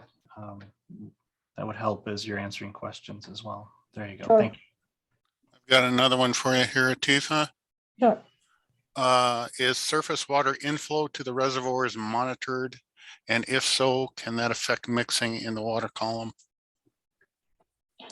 That is interesting because we have also another buoy at the riverine side of the Marion Lake. So it is very turbid at that side.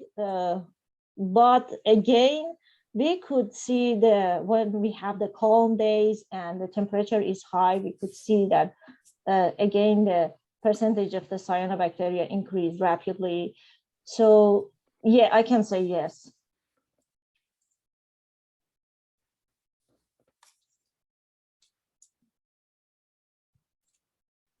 All right, well, why don't we take a short stretch break then, again, to remain on schedule according to our plan for the presentation. So we'll take it looks like about an 8-minute break now, and then come back at 10:40 Central Time for our last presentation of the day. And then we'll go back into a Q&A, broader Q&A session with all of our presenters. So please continue to add your questions. Please continue to upvote them as you can. And we'll have additional questions and answers after our last presentation coming up here. So about an 8-minute break, and then we'll start up again. All right, I think it's time to get going again for our last presentation, and that let Dave do the introduction for our last speaker. Okay, thank you, Chad. Last speaker of the morning session is Emily Randig. Emily is currently finishing up on her master's degree in water resources engineering at Kansas State University and planning to graduate this May. As part of her thesis, Emily is studying methods to predict harmful algal bloom events under Dr. Prathap. Oh boy. Para, can you help me out with that one, Emily? Parameswaran. Parameswaran. Dr. Prathap, if you're listening, I apologize. So Emily's topic today is application of fluorescence spectroscopic characterization of an algal bloom event in the Milford Gathering Pond. And with that, we will quit sharing, and Emily, go for it.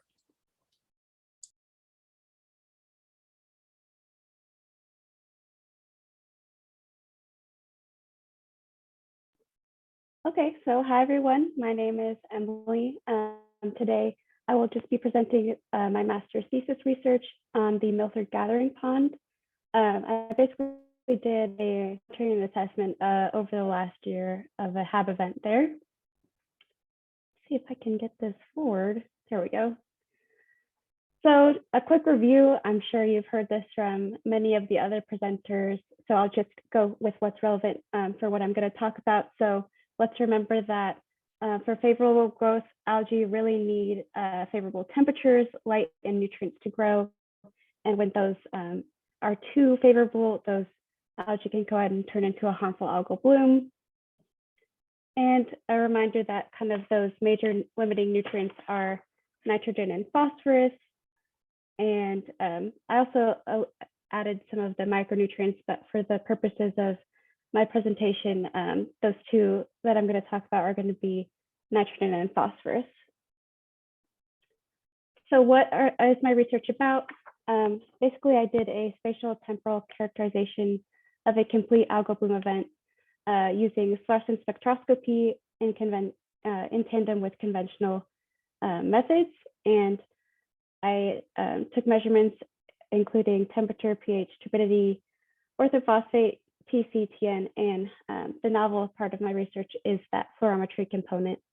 And I'm also going to go ahead and include a cell count in tandem with KDHE, and we also are doing a DNA analysis with another group on campus. So why do we need predictive monitoring? Well, early detection means early intervention. It's going to go ahead and save you time treating your bloom. It's going to save you money. You're going to be treating a small bloom and not a large one. So this is something that can be super, super helpful with bloom management and just kind of save us from a lot of those environmental nightmares that are associated with harmful algal blooms. So my research is on the Milford Gathering Pond. It's right below Milford Lake, which also is very common in Kansas and known for its HAB issues. It's kind of an interesting pond, which I'll get into in the next slide. It's primarily used for recreation, but it's also used as a source water for the Kansas Department of Water Parks and Tourism fish hatchery. So it's an interesting system where if the pond is blooming, the hatchery is going to have issues running. So again, talking about those interesting nutrient issues. So we're right below Milford Lake. Milford Lake traditionally gets a lot of agricultural runoff into it, and that water is going to seep through the alluvial aquifer and the dam, and it's collected by weep wells and transported into the Milford gathering pond. So we're seeing high loads of nitrogen and phosphorus through that seepage and also through the subterranean input. And this is all part of the lower Republican watershed, which is just getting so much agricultural input and nutrient that this pond has been having horrible HAB events for the last 10 years. And it was even recognized back in this survey in the 1980s that it was already having nutrient issues. So this has been a problem for a long time. And you'll see that this pond is really shallow. So that just kind of adds to the fact that we're getting light in the water that's contributing towards the formation of this HAB event. So for my monitoring of the Milford gathering pond, I had 4 sites that I took samples at, and I have some nice photos of each site. It's a really beautiful area. If you live in Kansas, you can go ahead and take a nice little hike around the pond. So I have sites A, B, C, and D, and I'm trying to capture pretty much the entirety of the pond. Unfortunately, I wasn't able to sample in the middle of the pond just because, you know, you don't really want to be kayaking out there during a really terrible HAB event. And I also went ahead and sampled at the influent, which is one of those lateral canals you saw on the previous slide.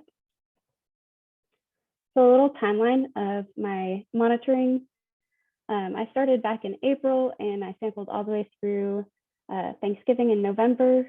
And during that time, the Kansas Department of Health and Environment has these watch and warning and hazard designations that Antifa mentioned before. But during the time I was monitoring, it was under a watch for a few weeks, and then it was under a warning, basically for over half of the time that I was sampling. Even as I ended my sampling, it was still under a watch as we had really high temperatures in October and November in Kansas this year.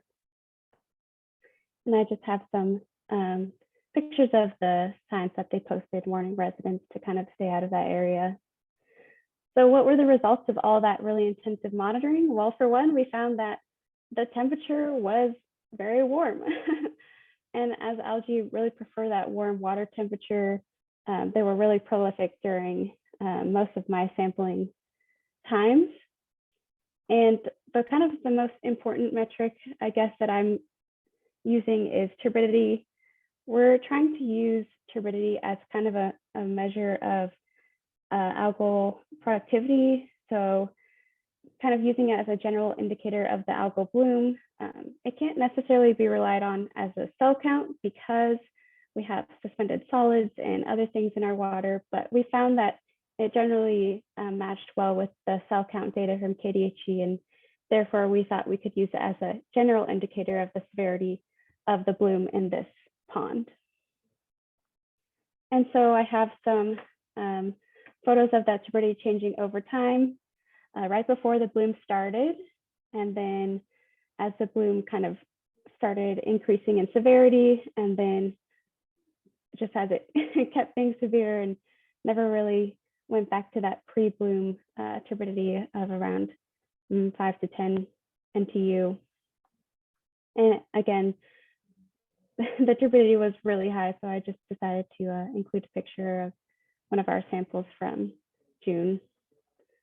And then another influence on turbidity is going to be precipitation. However, we did find that only the really large precipitation events kind of caused a decrease in turbidity, whereas some of these smaller events had really little significant dilution of the turbidity in this pond. And as for nutrients, I've included some orthophosphate data.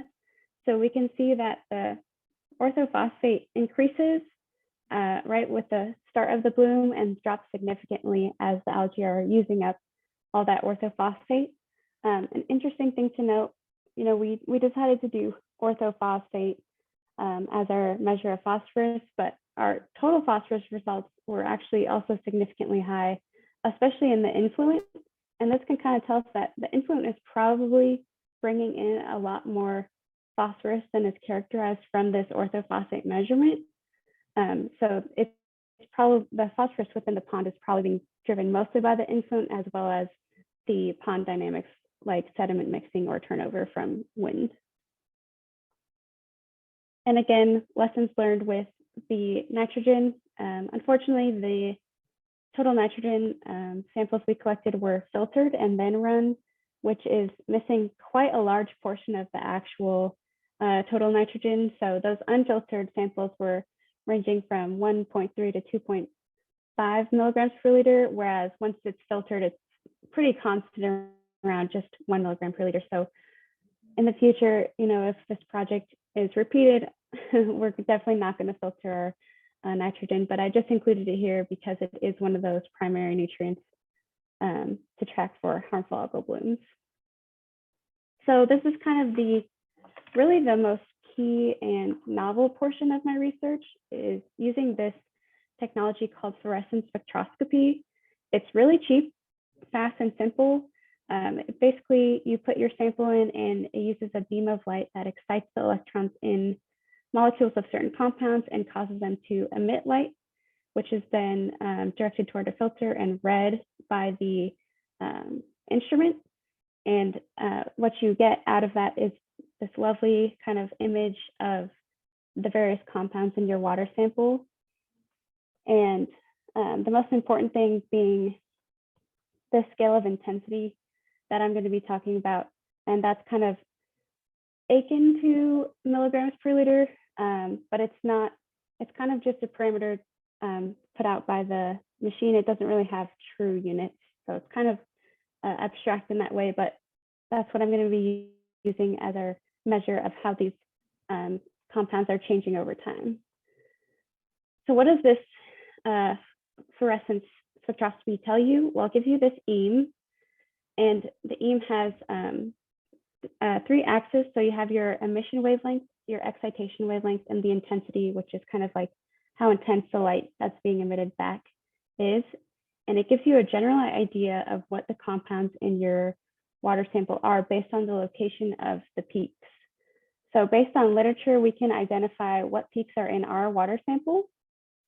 And we've determined that we have humic-like components, which are a C1 peak, and we have aquatic humic-like components, which are considered an M peak. And the interesting thing about an M peak is it also is known to be correlated with high algal metabolism. So it's pretty awesome that that peak showed up in our water samples, because it's already known to be correlated with algal productivity. So comparing EAMs through different sites around the gathering pond, so remembering that I had a sampling point at the influent, we can see that the influent does have the C1 peak. However, it doesn't have the M peak. So then when we look at our gathering pond EAMs, we see, oh, there's definitely this M peak, and it's probably a result of biological activity. And so that influent is not influencing our M peak within the gathering pond. So I tracked the C1 intensity over time, and remember, C1 is not the peak correlated with algal metabolism. So this is just kind of the background humics in our water sample. And it kind of goes up over time from about doubling throughout the course of my sampling, but doesn't really do anything super significant in regards with tracking the algal productivity. Whereas this M intensity, it almost matches our turbidity plot throughout the algal bloom event. Oh. So this M peak again describes like microbial productivity or algal metabolism. And we can see that actually the most important thing with this M peak is that it basically doubles in intensity prior to the onset of the really large jump in turbidity, which we signify as the start of the harmful algal bloom.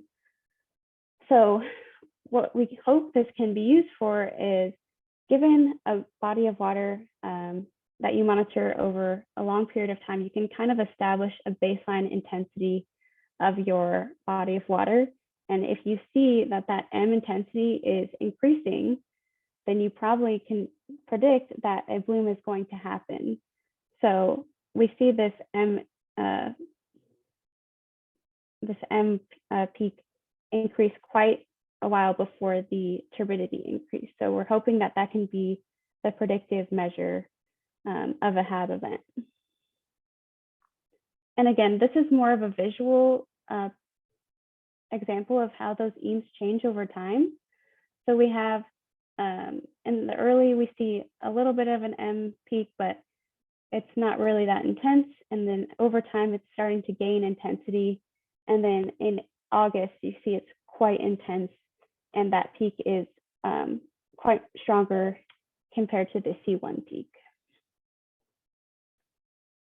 So here is just another summary of those M peaks and C1 peaks. This is an average of all the sites A through D.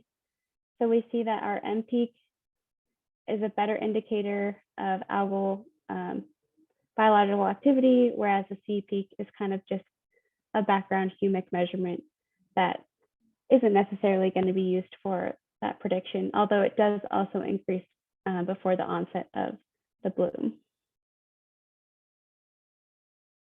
So what does that tell us? So we can really use the fluorescence spectroscopy in tandem with those conventional measurements of temperature, pH, turbidity, and nutrients to kind of understand the actual pond dynamics.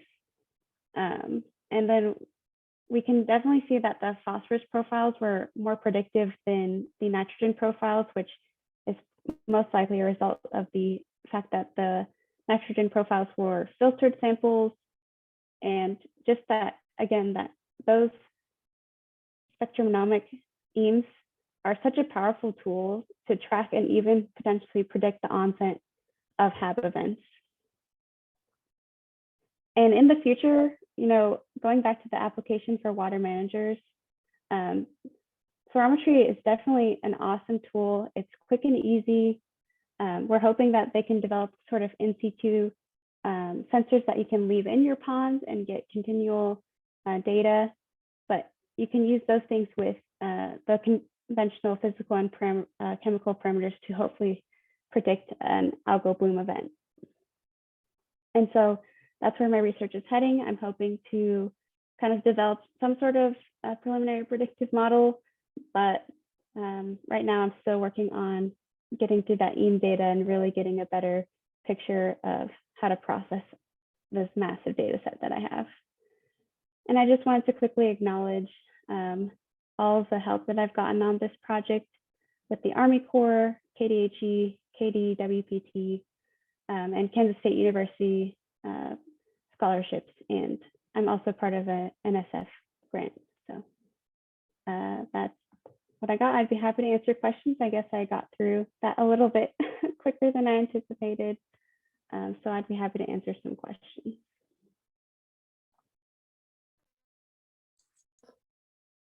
Okay, thank you, Emily. Let's see if we can't find one here for you before we get into the Q&A. Yeah, if you wanted to start the Q&A early, that's great too. Sorry. Yeah, that's likely what we're going to do here. So, Emily, if you stop sharing, I think what we'll do is I think Anne's going to bring all of our presenters onto screen so we can have everyone available for the questions now.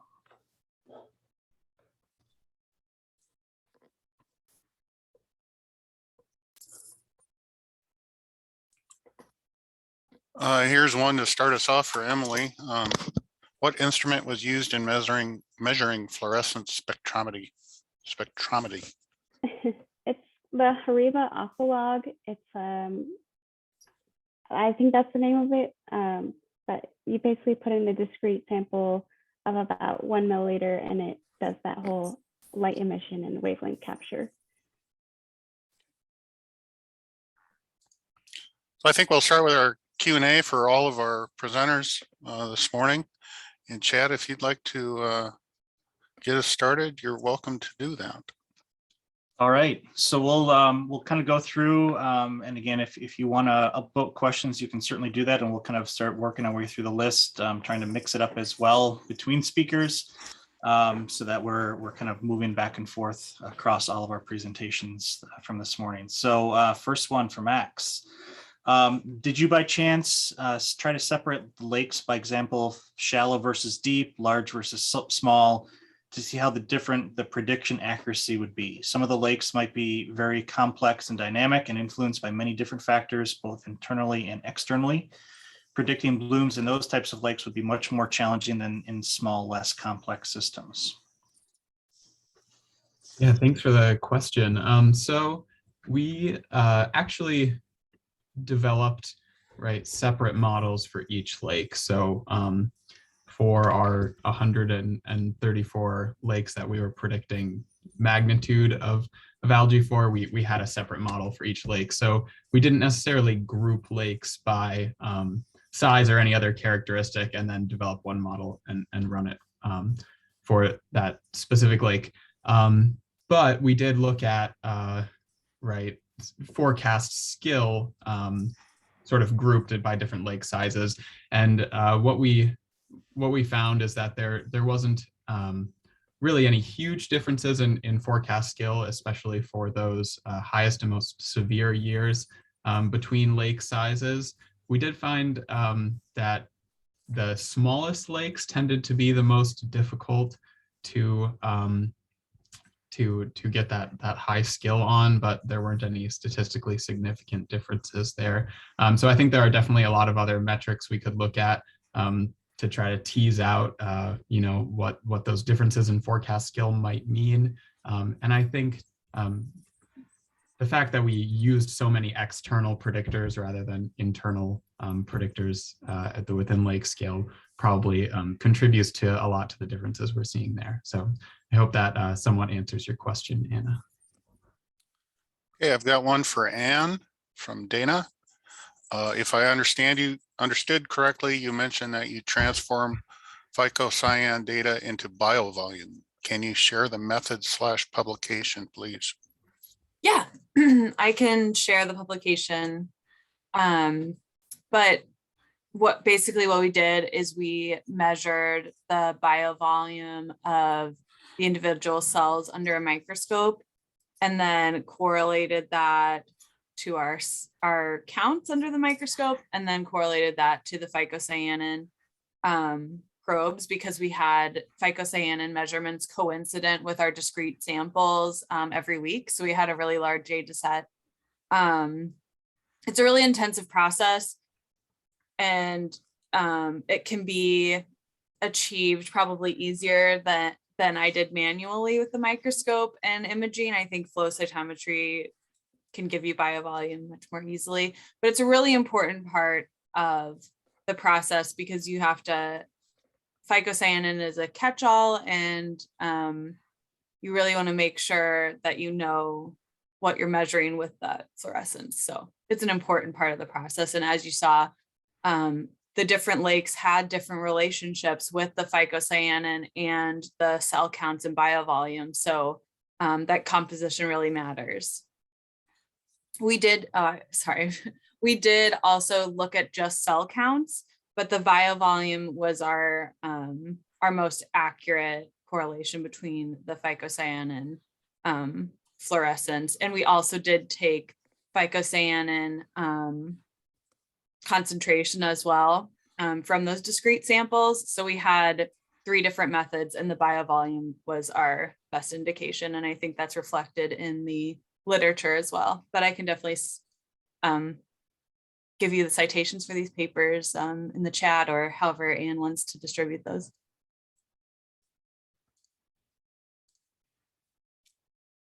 All right, so Anne, another question from Gina. So could the incident of the high microsystem to biovolume be followed by a high biovolume, possibly be due to a shift in strains? For example, with high MC production, strain with a high MC production was succeeded by a strain that responded to conditions by increasing cell division. Yeah, that's a really good question. As we know, different types of cyanobacteria genre produce microcystin at different rates.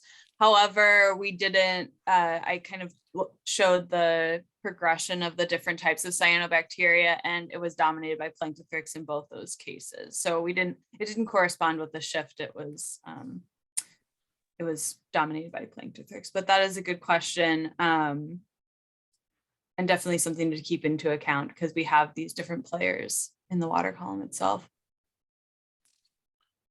Question for Emily. What issues do the hatcheries have when there are blooms? So that fish hatchery actually provides quite a lot of fish to the state of Kansas, as well as outsourcing to other states. And I had a lengthy conversation with Derek, the manager, and he just gets really frustrated with their poor water quality.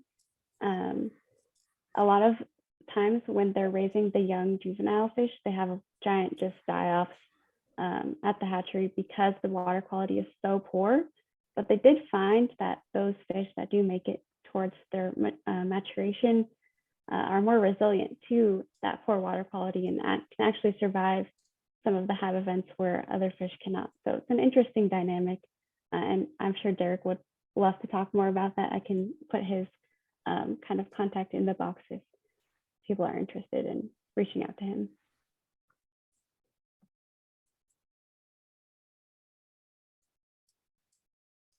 All right, this may be more of a general question for any of you that want to take it, but kind of the idea of cyanobacteria or cyanobacteria being present, and if it's on shore, is it able to move through the soil column and impact water or well water? I can quickly talk about that actually. So at the gathering pond where I did my research, they actually found microsystems in the wells that are used in the alluvial aquifer. So the gathering pond is part of the alluvial aquifer directly downstream from Milford Lake. And they found that microsystems from the pond are getting pulled by the wells through the groundwater aquifer and into that water. So they actually had a KDHE out there sampling, I think in August, and that's when they first detected this issue.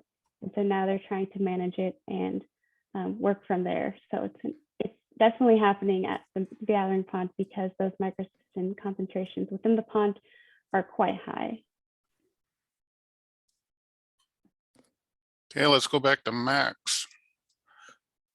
Colin from Dane County Land and Water. For data-rich lakes like Mendota, can you speculate on how much model skill is gained with that extra data in comparison to your model with fewer predictors?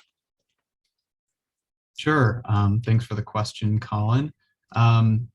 So it's a little bit comparing, I think, apples to oranges here between our Mendota model and the sort of large scale models we have here, because on Mendota, we're able to actually try to predict cyanobacteria biomass, which I think kind of speaks to the differences in data that we have, because cyanobacteria biomass is a pretty intensive and expensive and difficult measurement to get. So that's one aspect of it, that we're actually able to have those values because of the university here. We're also able to get things just like inflow and phosphorus right from our USGS stations. So having that kind of data has at least been really important for our Mendota model. So I think there's definitely some significant differences there.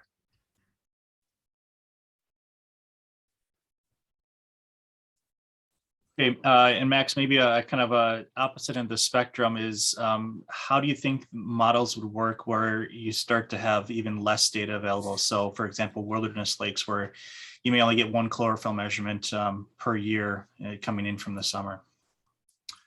Yeah, that's tough because I think an important part of this work is being able to characterize the peak season pretty well. So that's why we wanted to, for this work, use lakes that had at least one chlorophyll A measurement roughly every 2 weeks. So we haven't really explored using less data than that. I would imagine that it gets a little more difficult to predict if you don't have as accurate of a signal of your peak season algae. But that's sort of speculation at this point. So we haven't looked at it, but I think it would definitely be more difficult. Okay, this one may be for anyone to take. This is from Annette. Has anyone seen the circumstance where a bloom occurs, but in situ measures show high dissolved oxygen and high pH during the bloom? Yeah, I can take that one. So an incidence of high productivity in lakes, you can have both high dissolved oxygen because of photosynthetic activity during the light. And that also causes really high pHs. So those are definitely correlated during light. And then when it switches to darkness, that cycle reverses. So they're removing dissolved oxygen and pumping in the carbonic acid. So there are diurnal factors that come into play. I think there was another question for me that I answered in the chat, but we were able to resolve diurnal, any diurnal migration, and we didn't find a high correlation with diurnal migration. That data is in that paper. But we believe that the physical mixing within the surface layer and throughout the entire water column was able to override that any diurnal activity that the algae were trying to do. So maybe in lower wind speeds, they were able to do that, but we just couldn't find any correlation there. So. Okay, just a reminder that if you also are kind of monitoring the chat box as well, Anne entered a couple of references in there as well, so you can grab those if you're looking for more information from her. And I'd also like to remind you that as you are closing out of the Zoom, whether it's after this session or after this afternoon, you're directed to a page for a short survey, and we would greatly appreciate it if you would fill those out just to give us feedback on how this has been going. So please just take a moment as you close out to do those surveys. This question, I think, came in during Atifa's presentation. Don was asking if you found the cyanobacteria throughout the water column, including the sediment. If I understood this question correctly, like if it is a coexistence of the cyanobacteria plus the sediment, or does she mean like, because we could see that, okay, the total phosphate, for example, was higher and the total nitrogen was higher during the stratification from the bottom layer. And then we could correlate that to the releasing this element from the sediment. But honestly, I don't understand her question or his question correctly, sorry.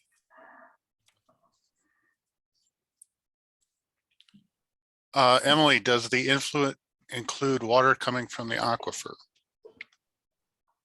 I would say yes, in a way. So the influent that I sampled is directly just dam seepage going through the Milford Lake Dam. It's kind of an interesting dam. You'd expect there to be no seepage, but it's, I guess, just a controlled seepage.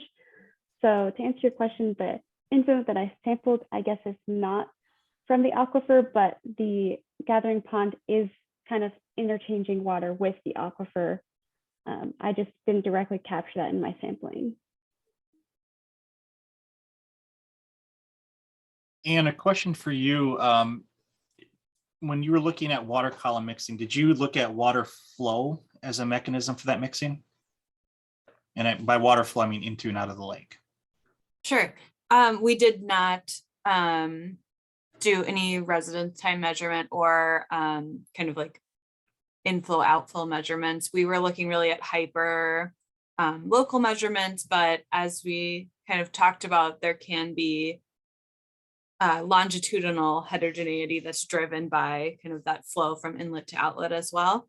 But it's a very important part of understanding full lake dynamics. We were really focused on vertical heterogeneity, and the way we measured that mixing was through thermal stratification and wind mixing in the surface layer. But that's a really good point.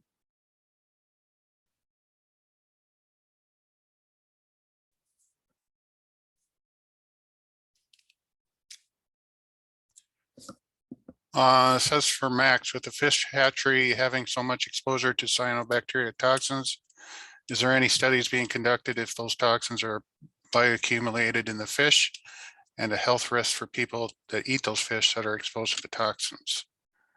That may be for Emily, not Max. I didn't really study the microtoxins within the gathering pond. I do know there's quite a lot of bioaccumulation of toxins in fish, especially as it goes up the food chain, but I don't feel comfortable kind of or being an expert on that topic. So I'm not sure if I can answer your question very well, sorry.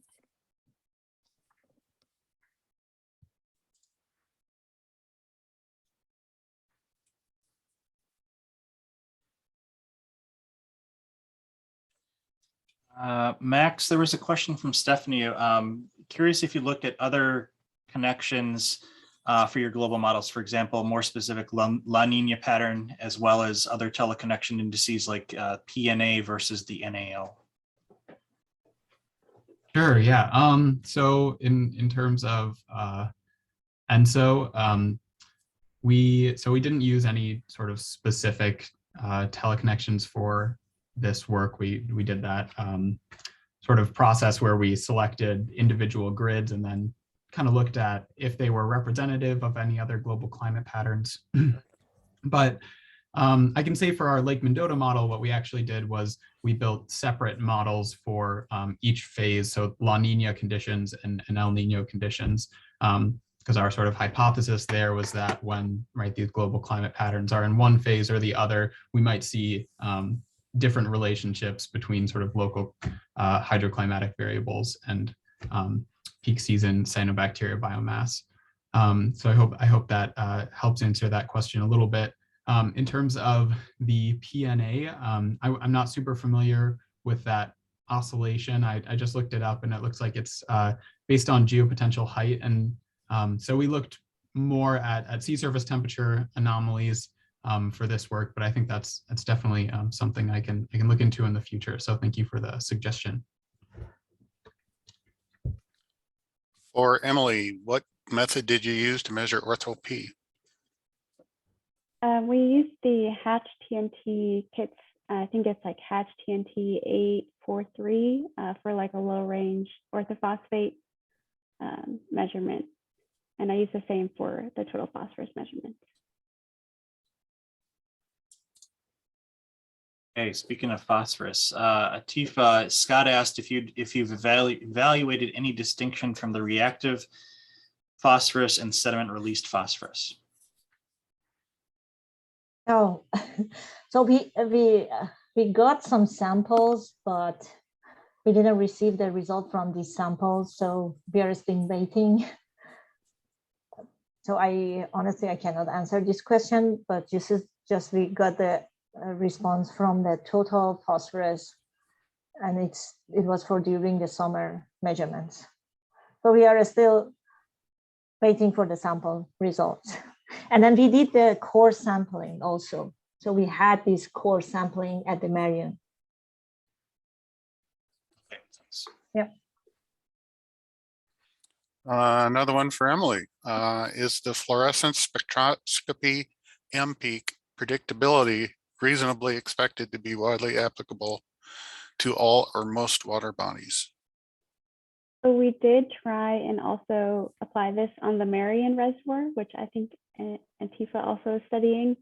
That reservoir had a lot lower kind of severity of the HAB event there, but we did start to see a change in the M-peak. Unfortunately, we couldn't continue with the sampling just due to some issues with another group.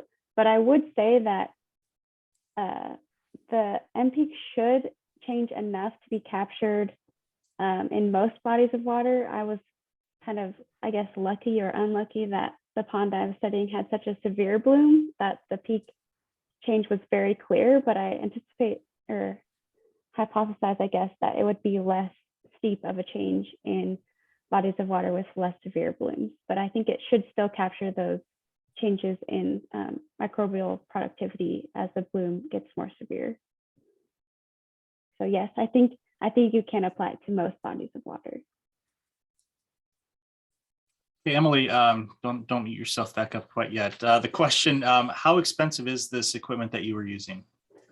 That is a great question. I don't know exactly how expensive it was to purchase or set it up, but running each sample is basically free once you put in the cost of the equipment and sampling vial.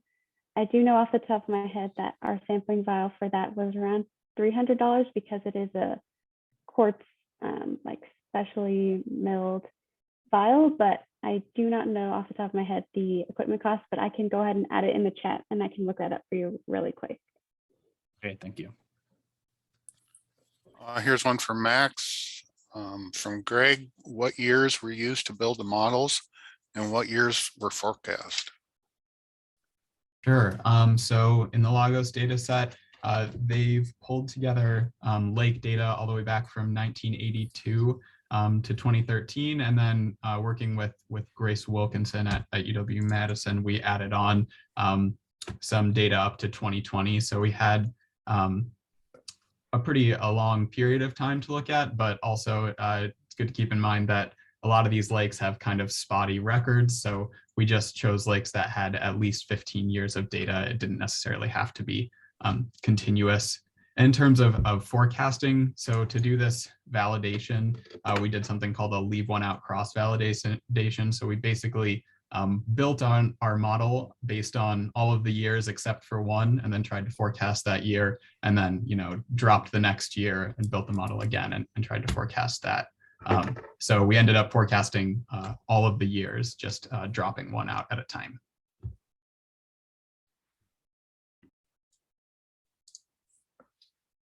All right, this is, well, it says Emily and others. How much variability do we have on dissolved organic matter during HABs events?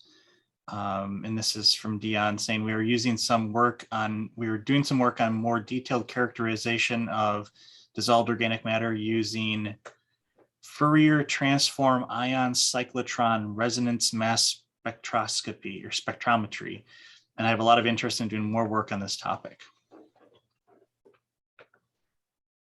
So the equipment that I was using, the fluorescence spectroscopy or the HARIBA Alphalog instrument measures, I guess, the fluorescence of DOM. I didn't see that my EAMs or the images that it gives me changed a lot over time. It essentially gave me the same basic peaks with different intensities, which is what I was measuring as the predictive characteristics. So that's about all I can speak to towards changes in DOM. I guess intensity could be kind of like concentration would change over time, but I didn't see that the makeup of the DOM changed over time. How to answer that.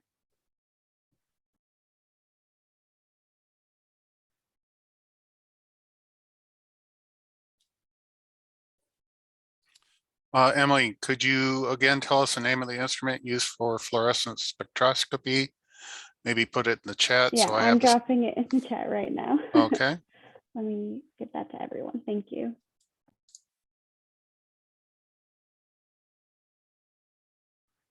Question for Anne from Don. Is data available for dissolved oxygen levels above and below the thermocline and or throughout the water column? Yeah, so we did have dissolved oxygen profiles every 2 hours that were coincident with our phycocyanin probe. And we did try to correlate those as well. I will say that they matched with what we were seeing from the temperature profile in that we had a higher dissolved oxygen in the surface layer and anoxia near the sediments during the stratification period. And then it was well mixed dissolved oxygen during an unstratified period in the case of Madison Lake. We also, I think this is kind of leaning toward the influence of internal loading, and we did have we had our phosphate measurements every week, every meter. So we do have hypothalamic phosphate concentrations, and we did see some internal loading evidence there. But again, we couldn't correlate the concentration or changes in concentration of phosphate with the migration of the cyanobacteria. It was just on a different time scale. It was definitely the vertical heterogeneity of biovolume was definitely on the time scale of the mixing and not on the time scale of the phosphate concentration changes. But it's a really good question and a good point. And I know that maybe a hungrier type of cyanobacteria than we had might respond to those gradients of phosphate maybe more readily than the composition that we had. Planktothrix, it doesn't have as great of buoyancy ability, so it might be more susceptible to physical lake mixing being the dominant driver of vertical heterogeneity, as opposed to something like Microsystem, which we did see, but in much less of a concentration, that have kind of more powerful buoyancy capabilities, and they're a little hungrier for nutrients too. One for Emily as we maybe start thinking about wrapping things up here. How deep are the wells where Microsystem was found? I saw also a conversation about the wells and if someone wanted to know if they should be testing their own well. The well that I'm referencing is basically directly next to the gathering pond, and it pulls water at a rate of like 1500 GPM. So it's big, it's pulling a lot of water, and I think that's creating the suction that's actually pulling the microsystems through that alluvial aquifer, and it is a sand aquifer, so there's not a lot of resistance to that pulling. So unless you're pulling a lot of water through a sand aquifer, I wouldn't be scared that your well water isn't safe. But again, always test it and use your best judgment. But that well, I think that alluvial aquifer is about 40 feet deep, and I don't think the well is much deeper than that. So hopefully that answers kind of both of those questions that I thought come up.